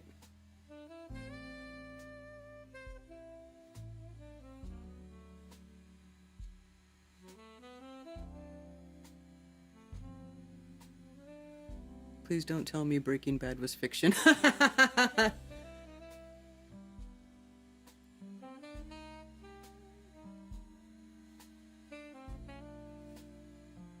You're passionate about the moon map?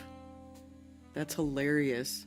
The moon map can be like objectively debunked though. So that's funny. See what I'm saying? But do you see by the comments it's really impossible to argue with people if they decide they want to believe something, then people are going to believe it, you know? So what are you going to do? Whatever. You know? People coming from all over are going to be crazy. I can't wait, but I got to feed and water all these people. What now?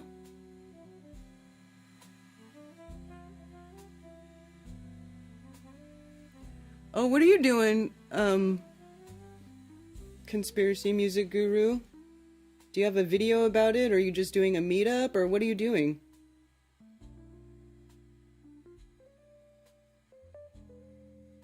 Yes, if you look at the moon. Absolutely, if you look at the moon.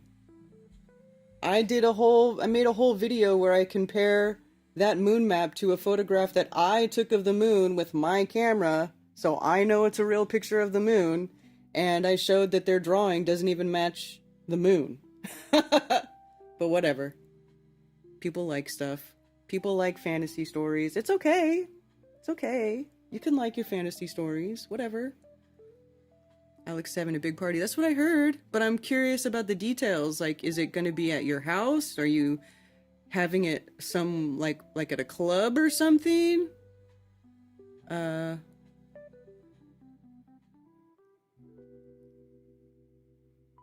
just think it would be interesting to hear about it.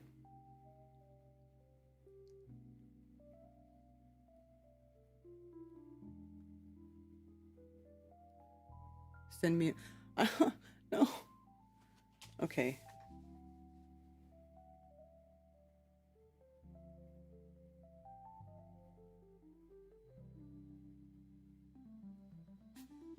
Oh, Ben sent me something. What did you send me, Ben?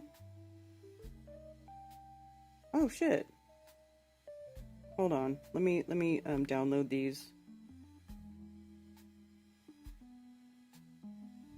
So we can look at these.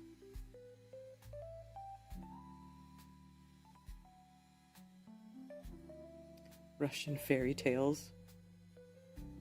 Interesting. Is there only two? Let me see.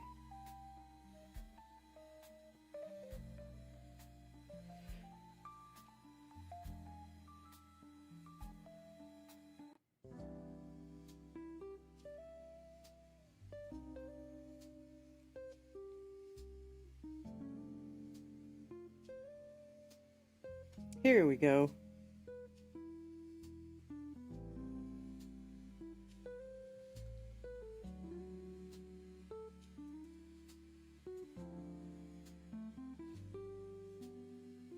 Welcome to the party, pal. Guru's party. If you are reading this, then chances are you've been invited to a most awesome gathering at my villa in Alicante, Spain. The guest list is already looking incredible with some of the Legend of the Truth community in attendance. Gathering will be limited to about 60 people. My house isn't a mansion. Oh, okay, so it is at your house. But it sure is beautiful in a gorgeous location with a great outside space to accommodate nearly easily 60 people. That's cool. You can play some music. Beer, wine, and food will be free. And later in the evening, I'll be playing a few songs on my acoustic with hopefully a little accompaniment. It's going to be awesome. That's cool. Can I play this? Party is a Saturday the 20th and Sunday the 21st of September. Havia Alicante.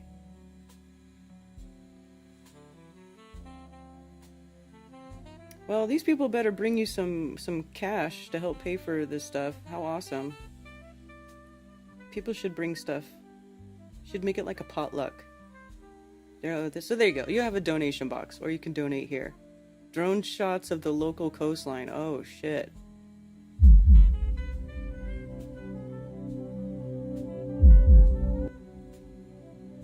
I better mute that, because I always get caught if people play music and it's all copyrighted. That's gorgeous. God, you live there? Ugh.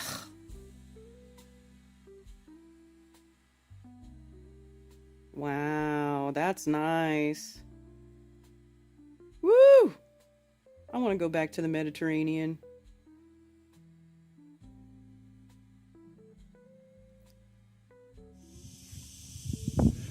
What's going on, party people?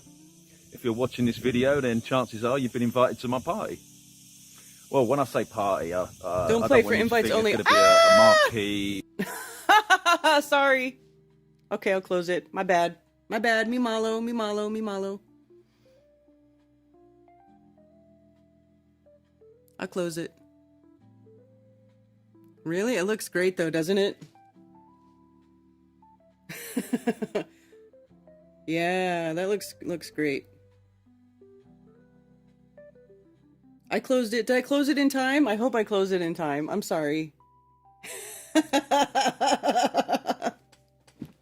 Sorry.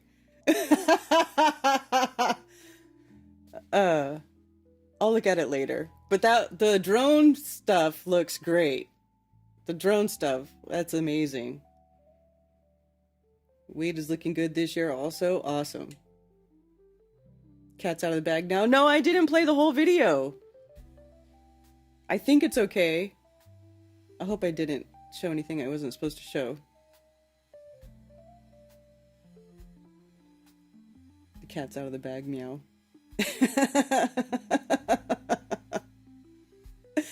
Hey, Thunder Chicken.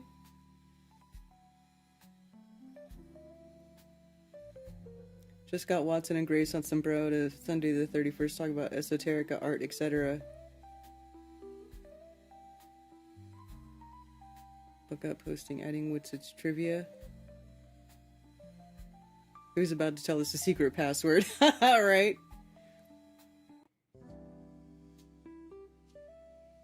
That's so funny. Anyway.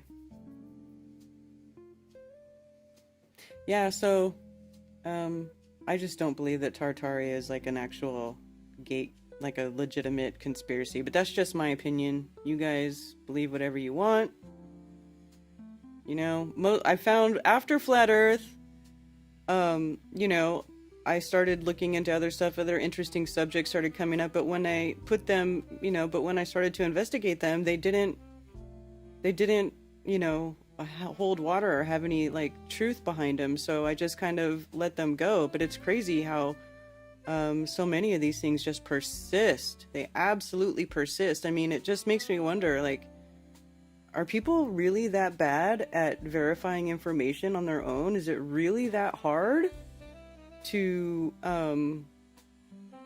double check things, triple check things, or check it against other sources? Or, you know what I'm saying? Like, it's just kind of crazy.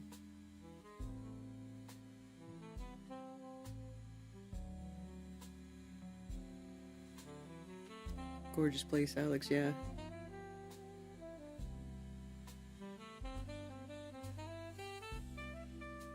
Yeah.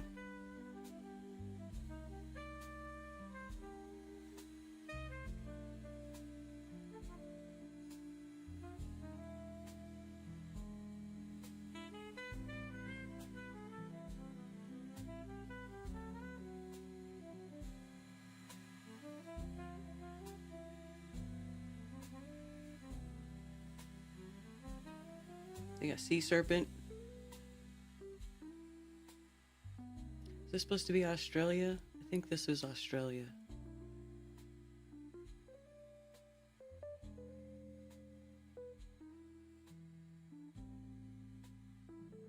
I mean, other thing that's kind of crazy about this map is like these are like the southern.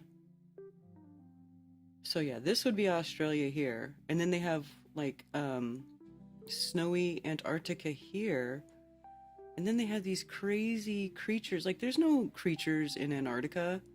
They have this, like, what is this thing? What is that, dude? Some of these I think they're just taking artistic freedom. Like, there's like a griffin, right? Should we ask the TFE people if they saw a griffin in Antarctica?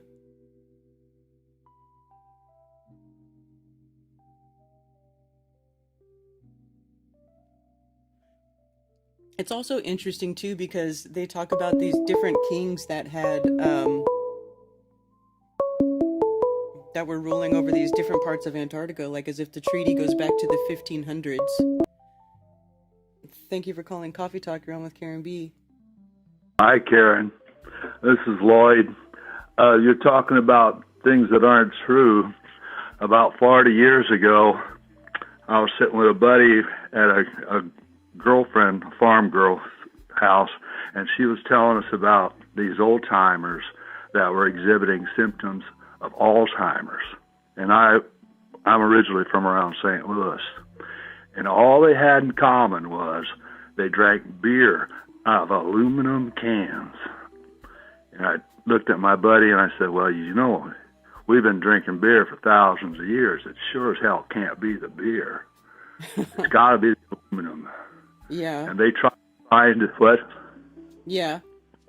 And so they tried to find a connection with like deodorant, which had aluminum oxide in it at the time.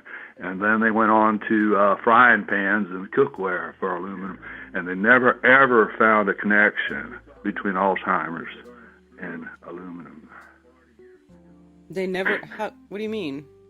They never found a connection. It was the beer.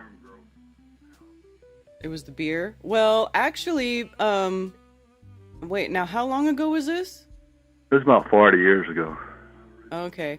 Well, I wonder, one thing I learned recently was from Ben, is that when they put glyphosate in the soil, it chelates aluminum out of the soil into the plants. So the plants end up having I'm sure about how that works. Is it related to DDT? Glyphosate? Glyphosate? No, I don't think it's the same as DDT, but it's basically Roundup, right? It's like that's related to DDT because it's just watered down DDT. Well, I don't know. Yeah, I know. My grandfather and his son died from DDT. I've always watched that one. It's pretty dangerous stuff. Yeah. You should never have to watch your son die. Oh, that would be awful. Yeah. But all that Roundup is all connected to DDT. That's just poison, it's pure poison. Anything connected with that. Yeah. Just saying. Mm-hmm. Yeah. I mean, she was like an intellectual. Her sisters and stuff were lawyers and doctors. I mean, her brothers were all just farmers, but But I knew Anheuser-Busch would never let that one out. Yeah. We were friends with the Anheisers. But I hope you have a nice day. All right. Thank you. You too. Up north of Mark now. I'm up on Saturna Island, which is about 20 miles north where Mark lives.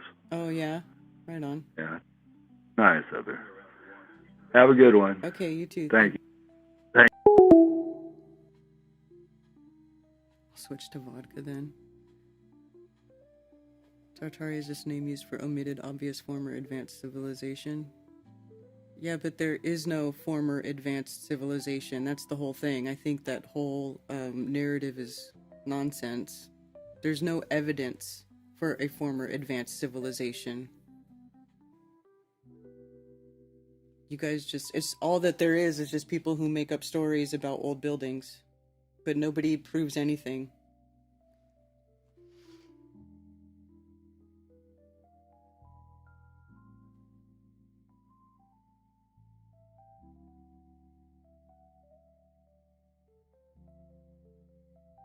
DJ that wedding said going to Deftones. We found out that Steftone was not there anyway. Some other nerd was playing. Yeah. Although, I mean, this last Friday, that was a Vancouver show, and that's Canada, so he must be going to doing some Canada shows now, where he wasn't before. Before he wasn't even leaving the United States, but if he went to Vancouver, then maybe he's doing some Canada shows, or I don't know. Which,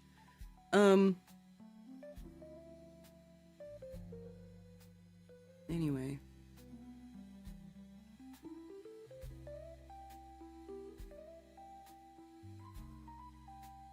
A map from our realm from before the flooding catalysm.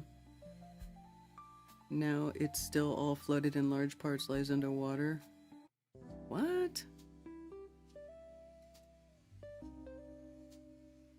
What city was that in Sirius B, where he didn't play? Oh, Vancouver. He didn't come here? Well, how did Mark take a picture with him in Vancouver? Mark said Vancouver last Friday, long trip but worth it, rock and roll adventure part 2. Mark Sargent, did this happen in Vancouver?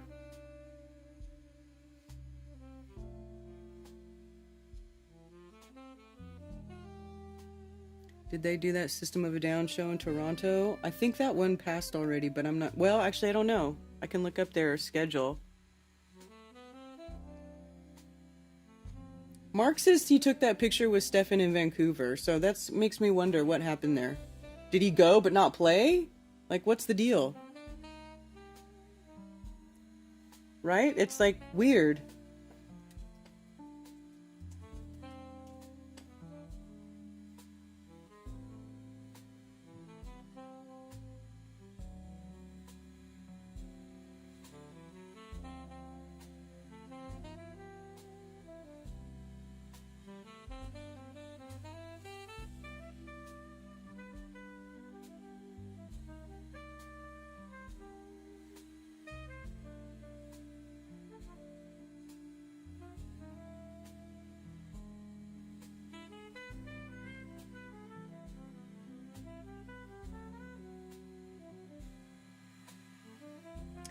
So, next show is in Calgary, then Winnipeg, Minneapolis, Minnesota, Milwaukee, Wisconsin, Buffalo, New York in September 1st. Oh, System of a Down with the Deftones. Nope, didn't happen yet. September 3rd. September 3rd will be System of a Down with the Deftones. That show would be awesome. I would love to see System of a Down with the Deftones. That'd be so fun. Then Quebec, then Montreal. Then where's this? Rocket Arena. But what city is this?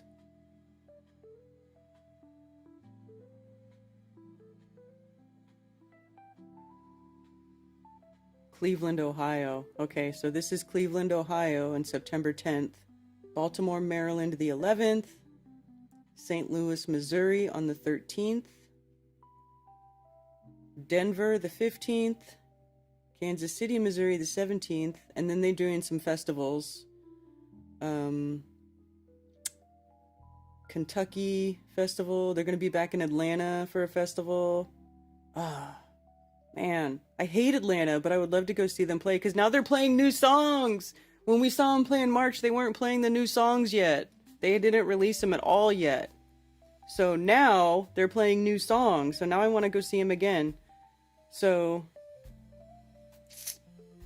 I don't know. Are they playing both days? Looks like they are. Shaky Knees Festival. Then what? Then the 20th, they're back in Kentucky. Kentucky, might be worth it to go to Kentucky. Louder Than Life with Deftones, Bad Omens, Trivium, and more. Saturday pass only. October 2nd through the 5th, Aftershock with Blink 182, Korn. That is in Sacramento, California. Then another show in Sacramento, California. And then Dia de los Deftones in San Diego, November 1st. They've been doing that for the last 4 or 5 years, doing Dia de los Deftones in San Diego. And then playing with Foo Fighters. Oof. In Mexico City. Okay, so I don't know. Stefan might not be at that one.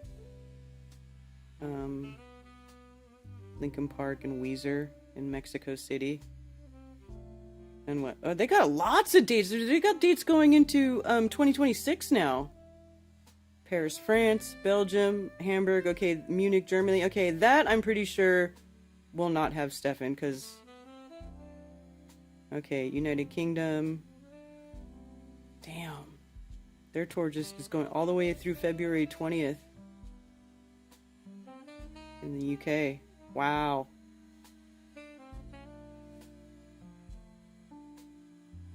So, Atlanta or Kentucky would probably be my last chance to go see them play some new songs live. But this is like a whole big festival. I don't know if I want to deal with all that. There's going to be a ridiculous amount of people there. Let's see. Oh my gosh, 2 tickets. $542. Woo, dogger! Woo, doggy! What is the Shaky Knees Festival?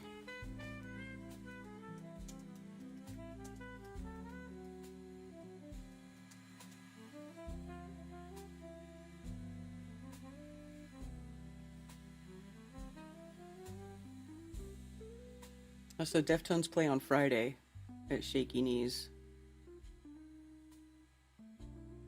Piedmont Park, Atlanta.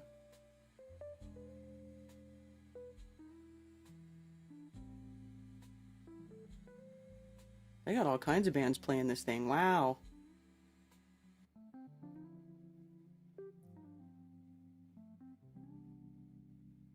And then what is the Kentucky one? The Kentucky. Here we go. Louder Than Life. Let's see.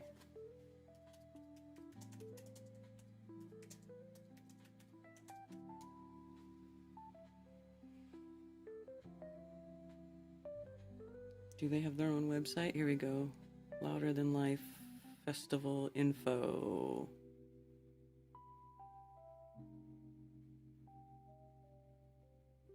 Louisville, Kentucky.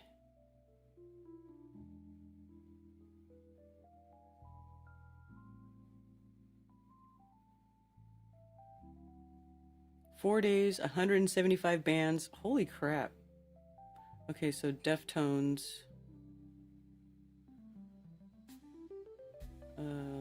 It doesn't say what day they're gonna play.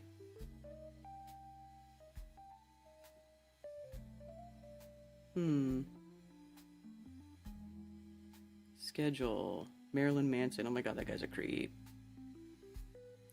So let's see.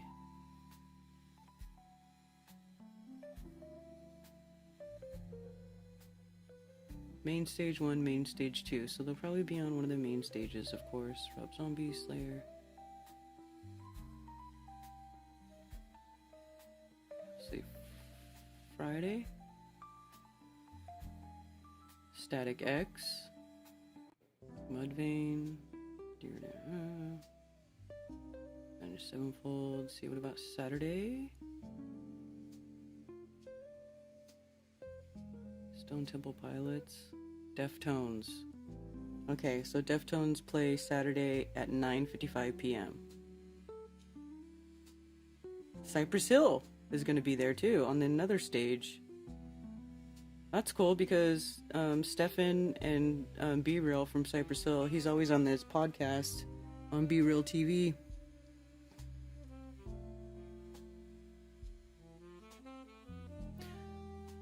Yeah, they're going on a world tour after the San Diego show.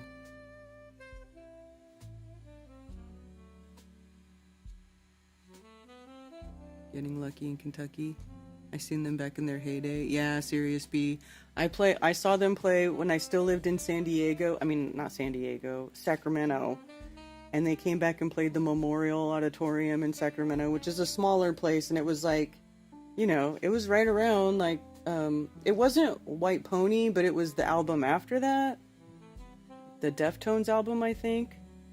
The last one they did with Chi. And that show was insane. It was insane because it was like hometown, you know, dude, the fire alarm kept going off. Like they were playing and there'd be like fire alarms going off. It was pretty chaotic. I was like, dude, that show was just crazy. Like you could barely enjoy listening to them play because it was just so insane. Because, you know, Sacramento loves their Deftones. Anyway, so Louder Than Life, September 20th in Kentucky.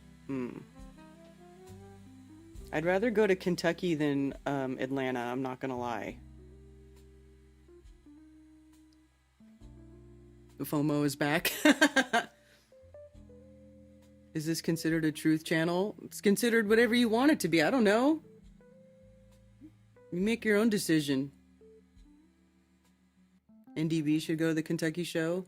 I mean, if he's into that sort of thing, is he here?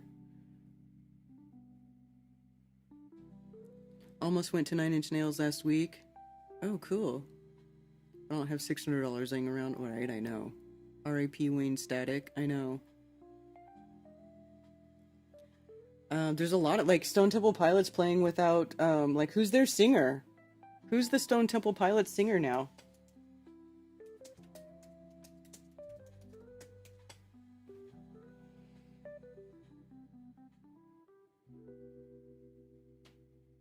Is there any video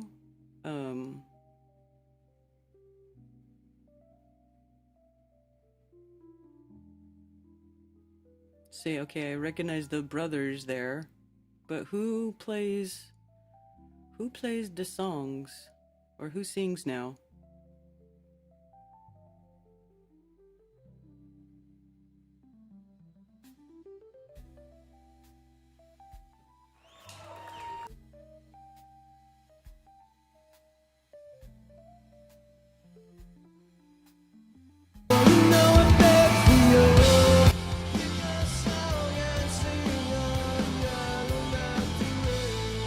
Oh, so they got a look-alike.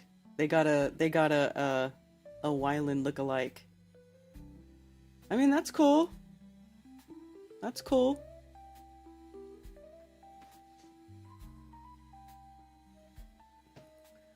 I'm stoked about Sublime Bradley's son is the new singer and sounds exactly... Really? His son grew up and became a singer? Just like him? Wow. I saw Korn for the Issues tour and they were so loud and muddy I could barely tell what song they were playing. Still halfway through the songs. I had a blast though. That's how it was for when I saw Pantera play at the Cow Palace in the Bay Area way back when. Probably late 90s, early 2000s. That band played so freaking loud. My ears were ringing for a long time after that. Like, that's when I was like, maybe you should be wearing ear protection at concerts. Because it was so loud.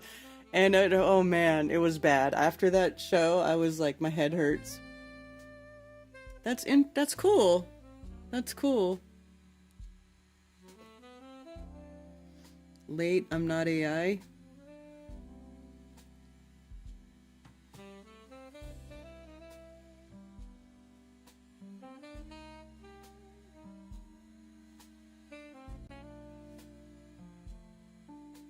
Wyland was out of STP well before he died. He did Velvet Revolver for a while. That's right. I do remember that, Billingtano.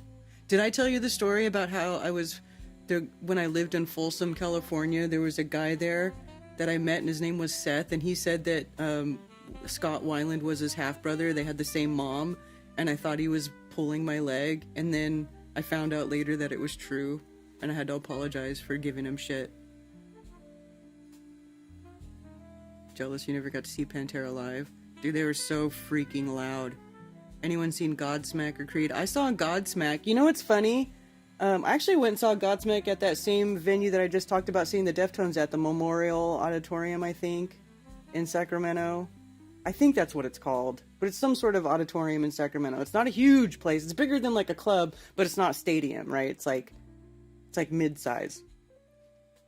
And Godsmack was playing there, and me and my first husband at the time, I bought tickets to go see him play, because I actually don't own any Godsmack music. I never rock out to Godsmack, or like, they're just, I don't know, I just wanted to go see him play, for whatever reason. It was like $30, and like, we went and saw them play at the Memorial Auditorium, and actually they were pretty good. I have to say, that show made me like Godsmack, because that singer guy, Sully, he's a drummer, right? He used to drum for Extreme or something, I think was the band.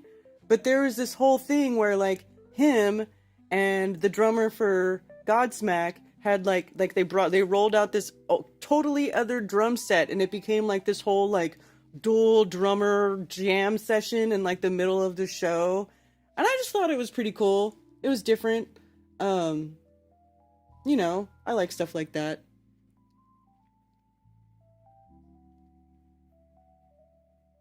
I got high with Dimebag Darrell. Oh, R.I.P. Dimebag Darrell. I think anyone who ever hung out with Dime for more than 5 minutes could say that. Ha!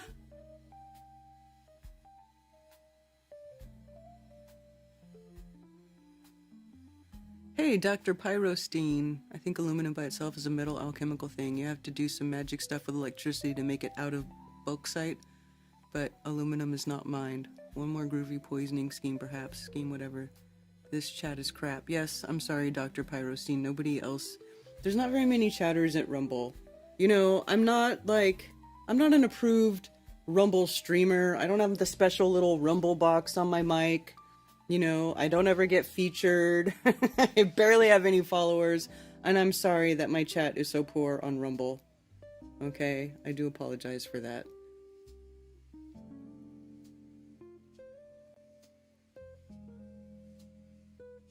Surprised to hear about Pantera. Saw them in 2000. Static X and Slayer opened up. Both sounded horrible. Pantera played for 3 hours. They sounded so amazing and clean. So clean, really? Well, I don't know. Maybe it was just a show I was at, but it was freaking loud. It was loud. I mean, not that it was bad. It was just loud. Maybe I was just in the wrong spot. Diamond Vinny, that's right, huh?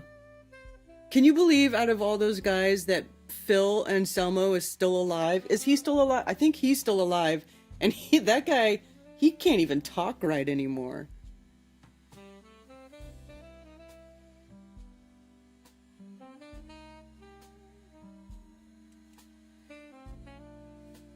They are an Alice in Chains ripoff band. They kinda are that style, but I thought they had their own kind of sound, and it was alright. I enjoyed the show. It's so hard not to name drop in my old age, but this one. Huh? Yeah. Yeah. Those were the good old days, man. Those were the good old days. Tell you what.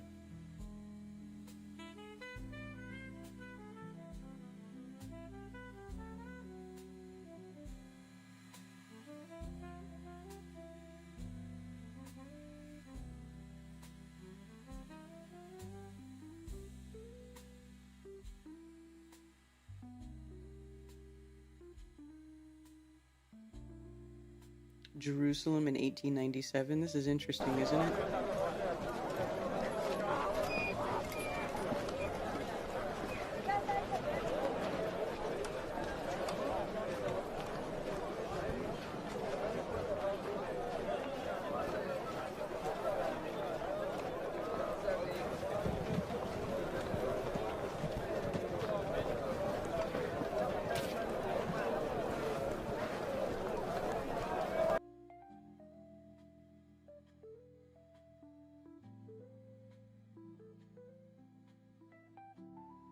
Yeah, Roseanne Barr, a health ranger posted, Roseanne Barr has become a disgusting, immoral creature who supports genocide. Dude, she's always been like this.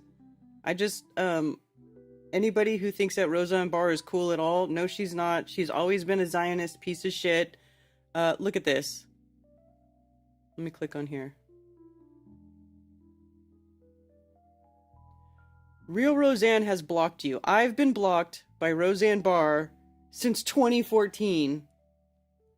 Because in 2014 was one of the major wars that Israel put up against Palestine, and they were bombing the shit out of little boys. A fighter jet literally flew down the beach and bombed little boys that were playing soccer, and the jet flew and like bombed them and killed them.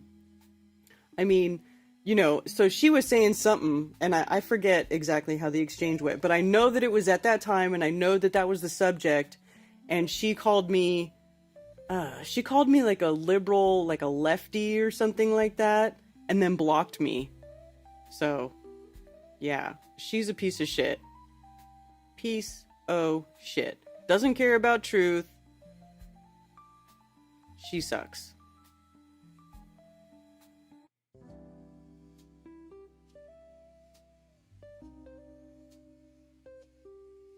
Leatherface said I went this way and said I went that way. What?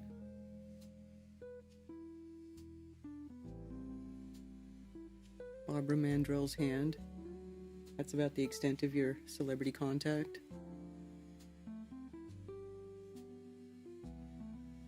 I've met a few celebrities. They're not all that great. Stefan's great. He's cool. Because he likes us. But, like, dude, when I worked at a wine shop in the Bay Area, in San Francisco Bay Area in the 90s, and Joe Montana would come in there all the time. Oh my god. That guy just I didn't like it. I didn't like it when he came into the store, because all the dudes there would start kissing his ass and asking him for autographs, and then I'd get stuck dealing with all the regular customers because everybody's up Joe Montana's ass. I guess it made me not like him.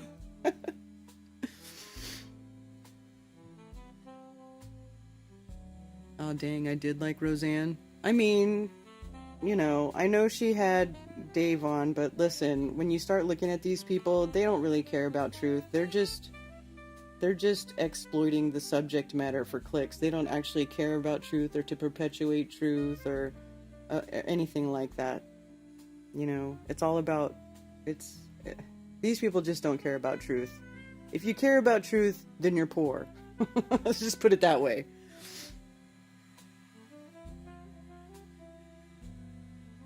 Bone is real rap music?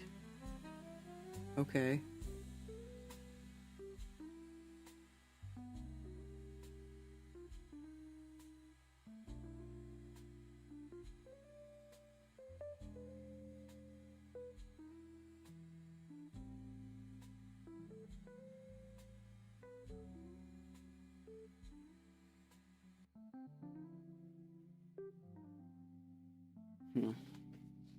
What time is it? 1:14?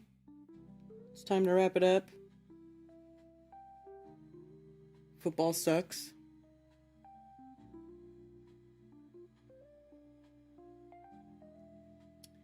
Well, hey, listen, remember, we're going to have an event. It's called Esoterica, you guys. And you should go and buy tickets and make plans to come hang out with us. It's going to be a beautiful event, a beautiful, enlightening event where people come together and share ideas and knowledge and all things esoteric, art, music, good vibes, good food made by Dr. Law, and so much more. Solve the mystery.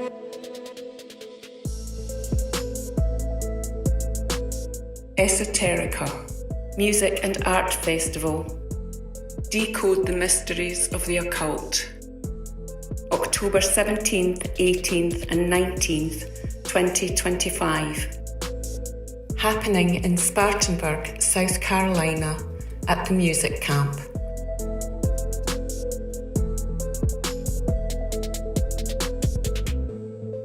Fire. Water. Air, earth,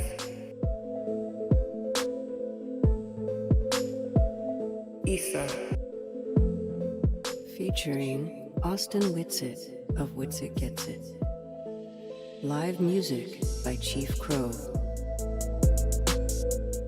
Mario Garza of Symbolic Studies.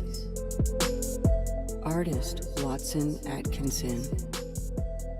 Live music by Alex Lowry and Christopher Crumb of Don't Follow Crumb. Plus more to be announced. Decode the mysteries of the occult. Gain wisdom, shed fear. Esoterica.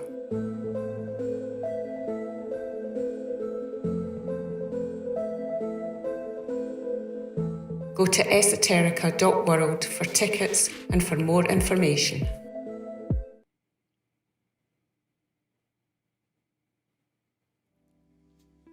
All right, so a 3-day camping ticket is $160, and if you bring a car, $25 per car. But if you bring 4 people in a car, you only need 1 parking pass for 1 car. If you want to come to the event and you're from outer state and you are a follower of mine, you can email me. I have my email, karenbfe@protonmail.com. I have tents that I will lend out to people who want to camp but will be unable to bring a complete all their camping gear set up. We're gonna have food, so if you want to come and you can bring a sleeping bag or like pretty much and your clothes and everything, and all you need is a tent, I can hook you up with the tent. I've got tents that Cammie gave me. I've got my own little dome tent. So if people want to come and they want to camp and they don't want to spend money on a hotel, you can very cheaply come hang out for $160 for 3 days with a whole bunch of absolutely wonderful, bright people of conscience and have a wonderful time. And one of the tents I have is like an 8-person tent. So, that's 8 sleeping people. So I think you could probably fit 4 people comfortably in there with all their stuff and not be cramped. So I would have like a couple 4-people tents, and a dome tent. So, and if anybody wants to use those, or you have other people that you want to come with and you want to borrow the tent, email me, and first come first serve. I'll hook some people up with the tent. Then you don't even have to bring the tent. You just come hang out at the music camp for 3 days and have a blast.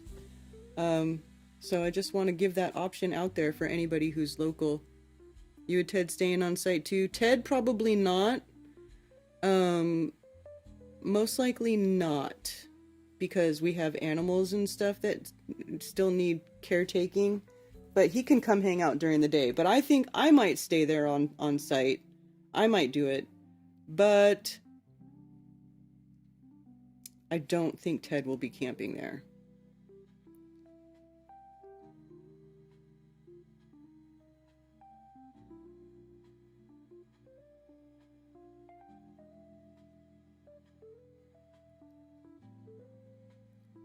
Challenging potential flat earth people, like in Squid Game, as a recruitment tool for the deadly game of truthing. What? Just in, is this about flat earth? I mean, it could be. But it's one of the many things we talk about. I like camping at the house, yeah. So anyway, I'm just putting that out there. If people want to come to the event from out of state, like if you have to fly in, so bringing a tent is not feasible, email me and inquire, and I will hook some lucky folks up with the tent, for the music camp. Got lots of Michiganders going down. Nice.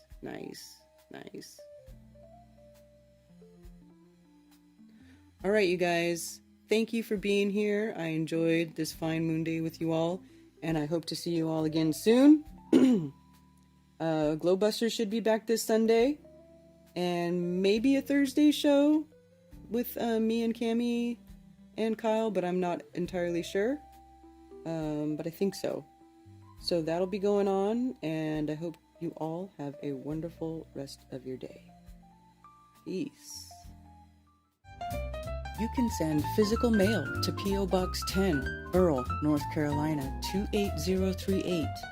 You can also follow me on Ko-Fi.com, and if you enjoy my shows and want to send me a tip, anything and everything is greatly appreciated, and thank you.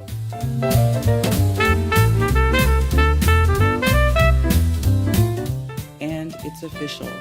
Flat Earth Festivals has been retired.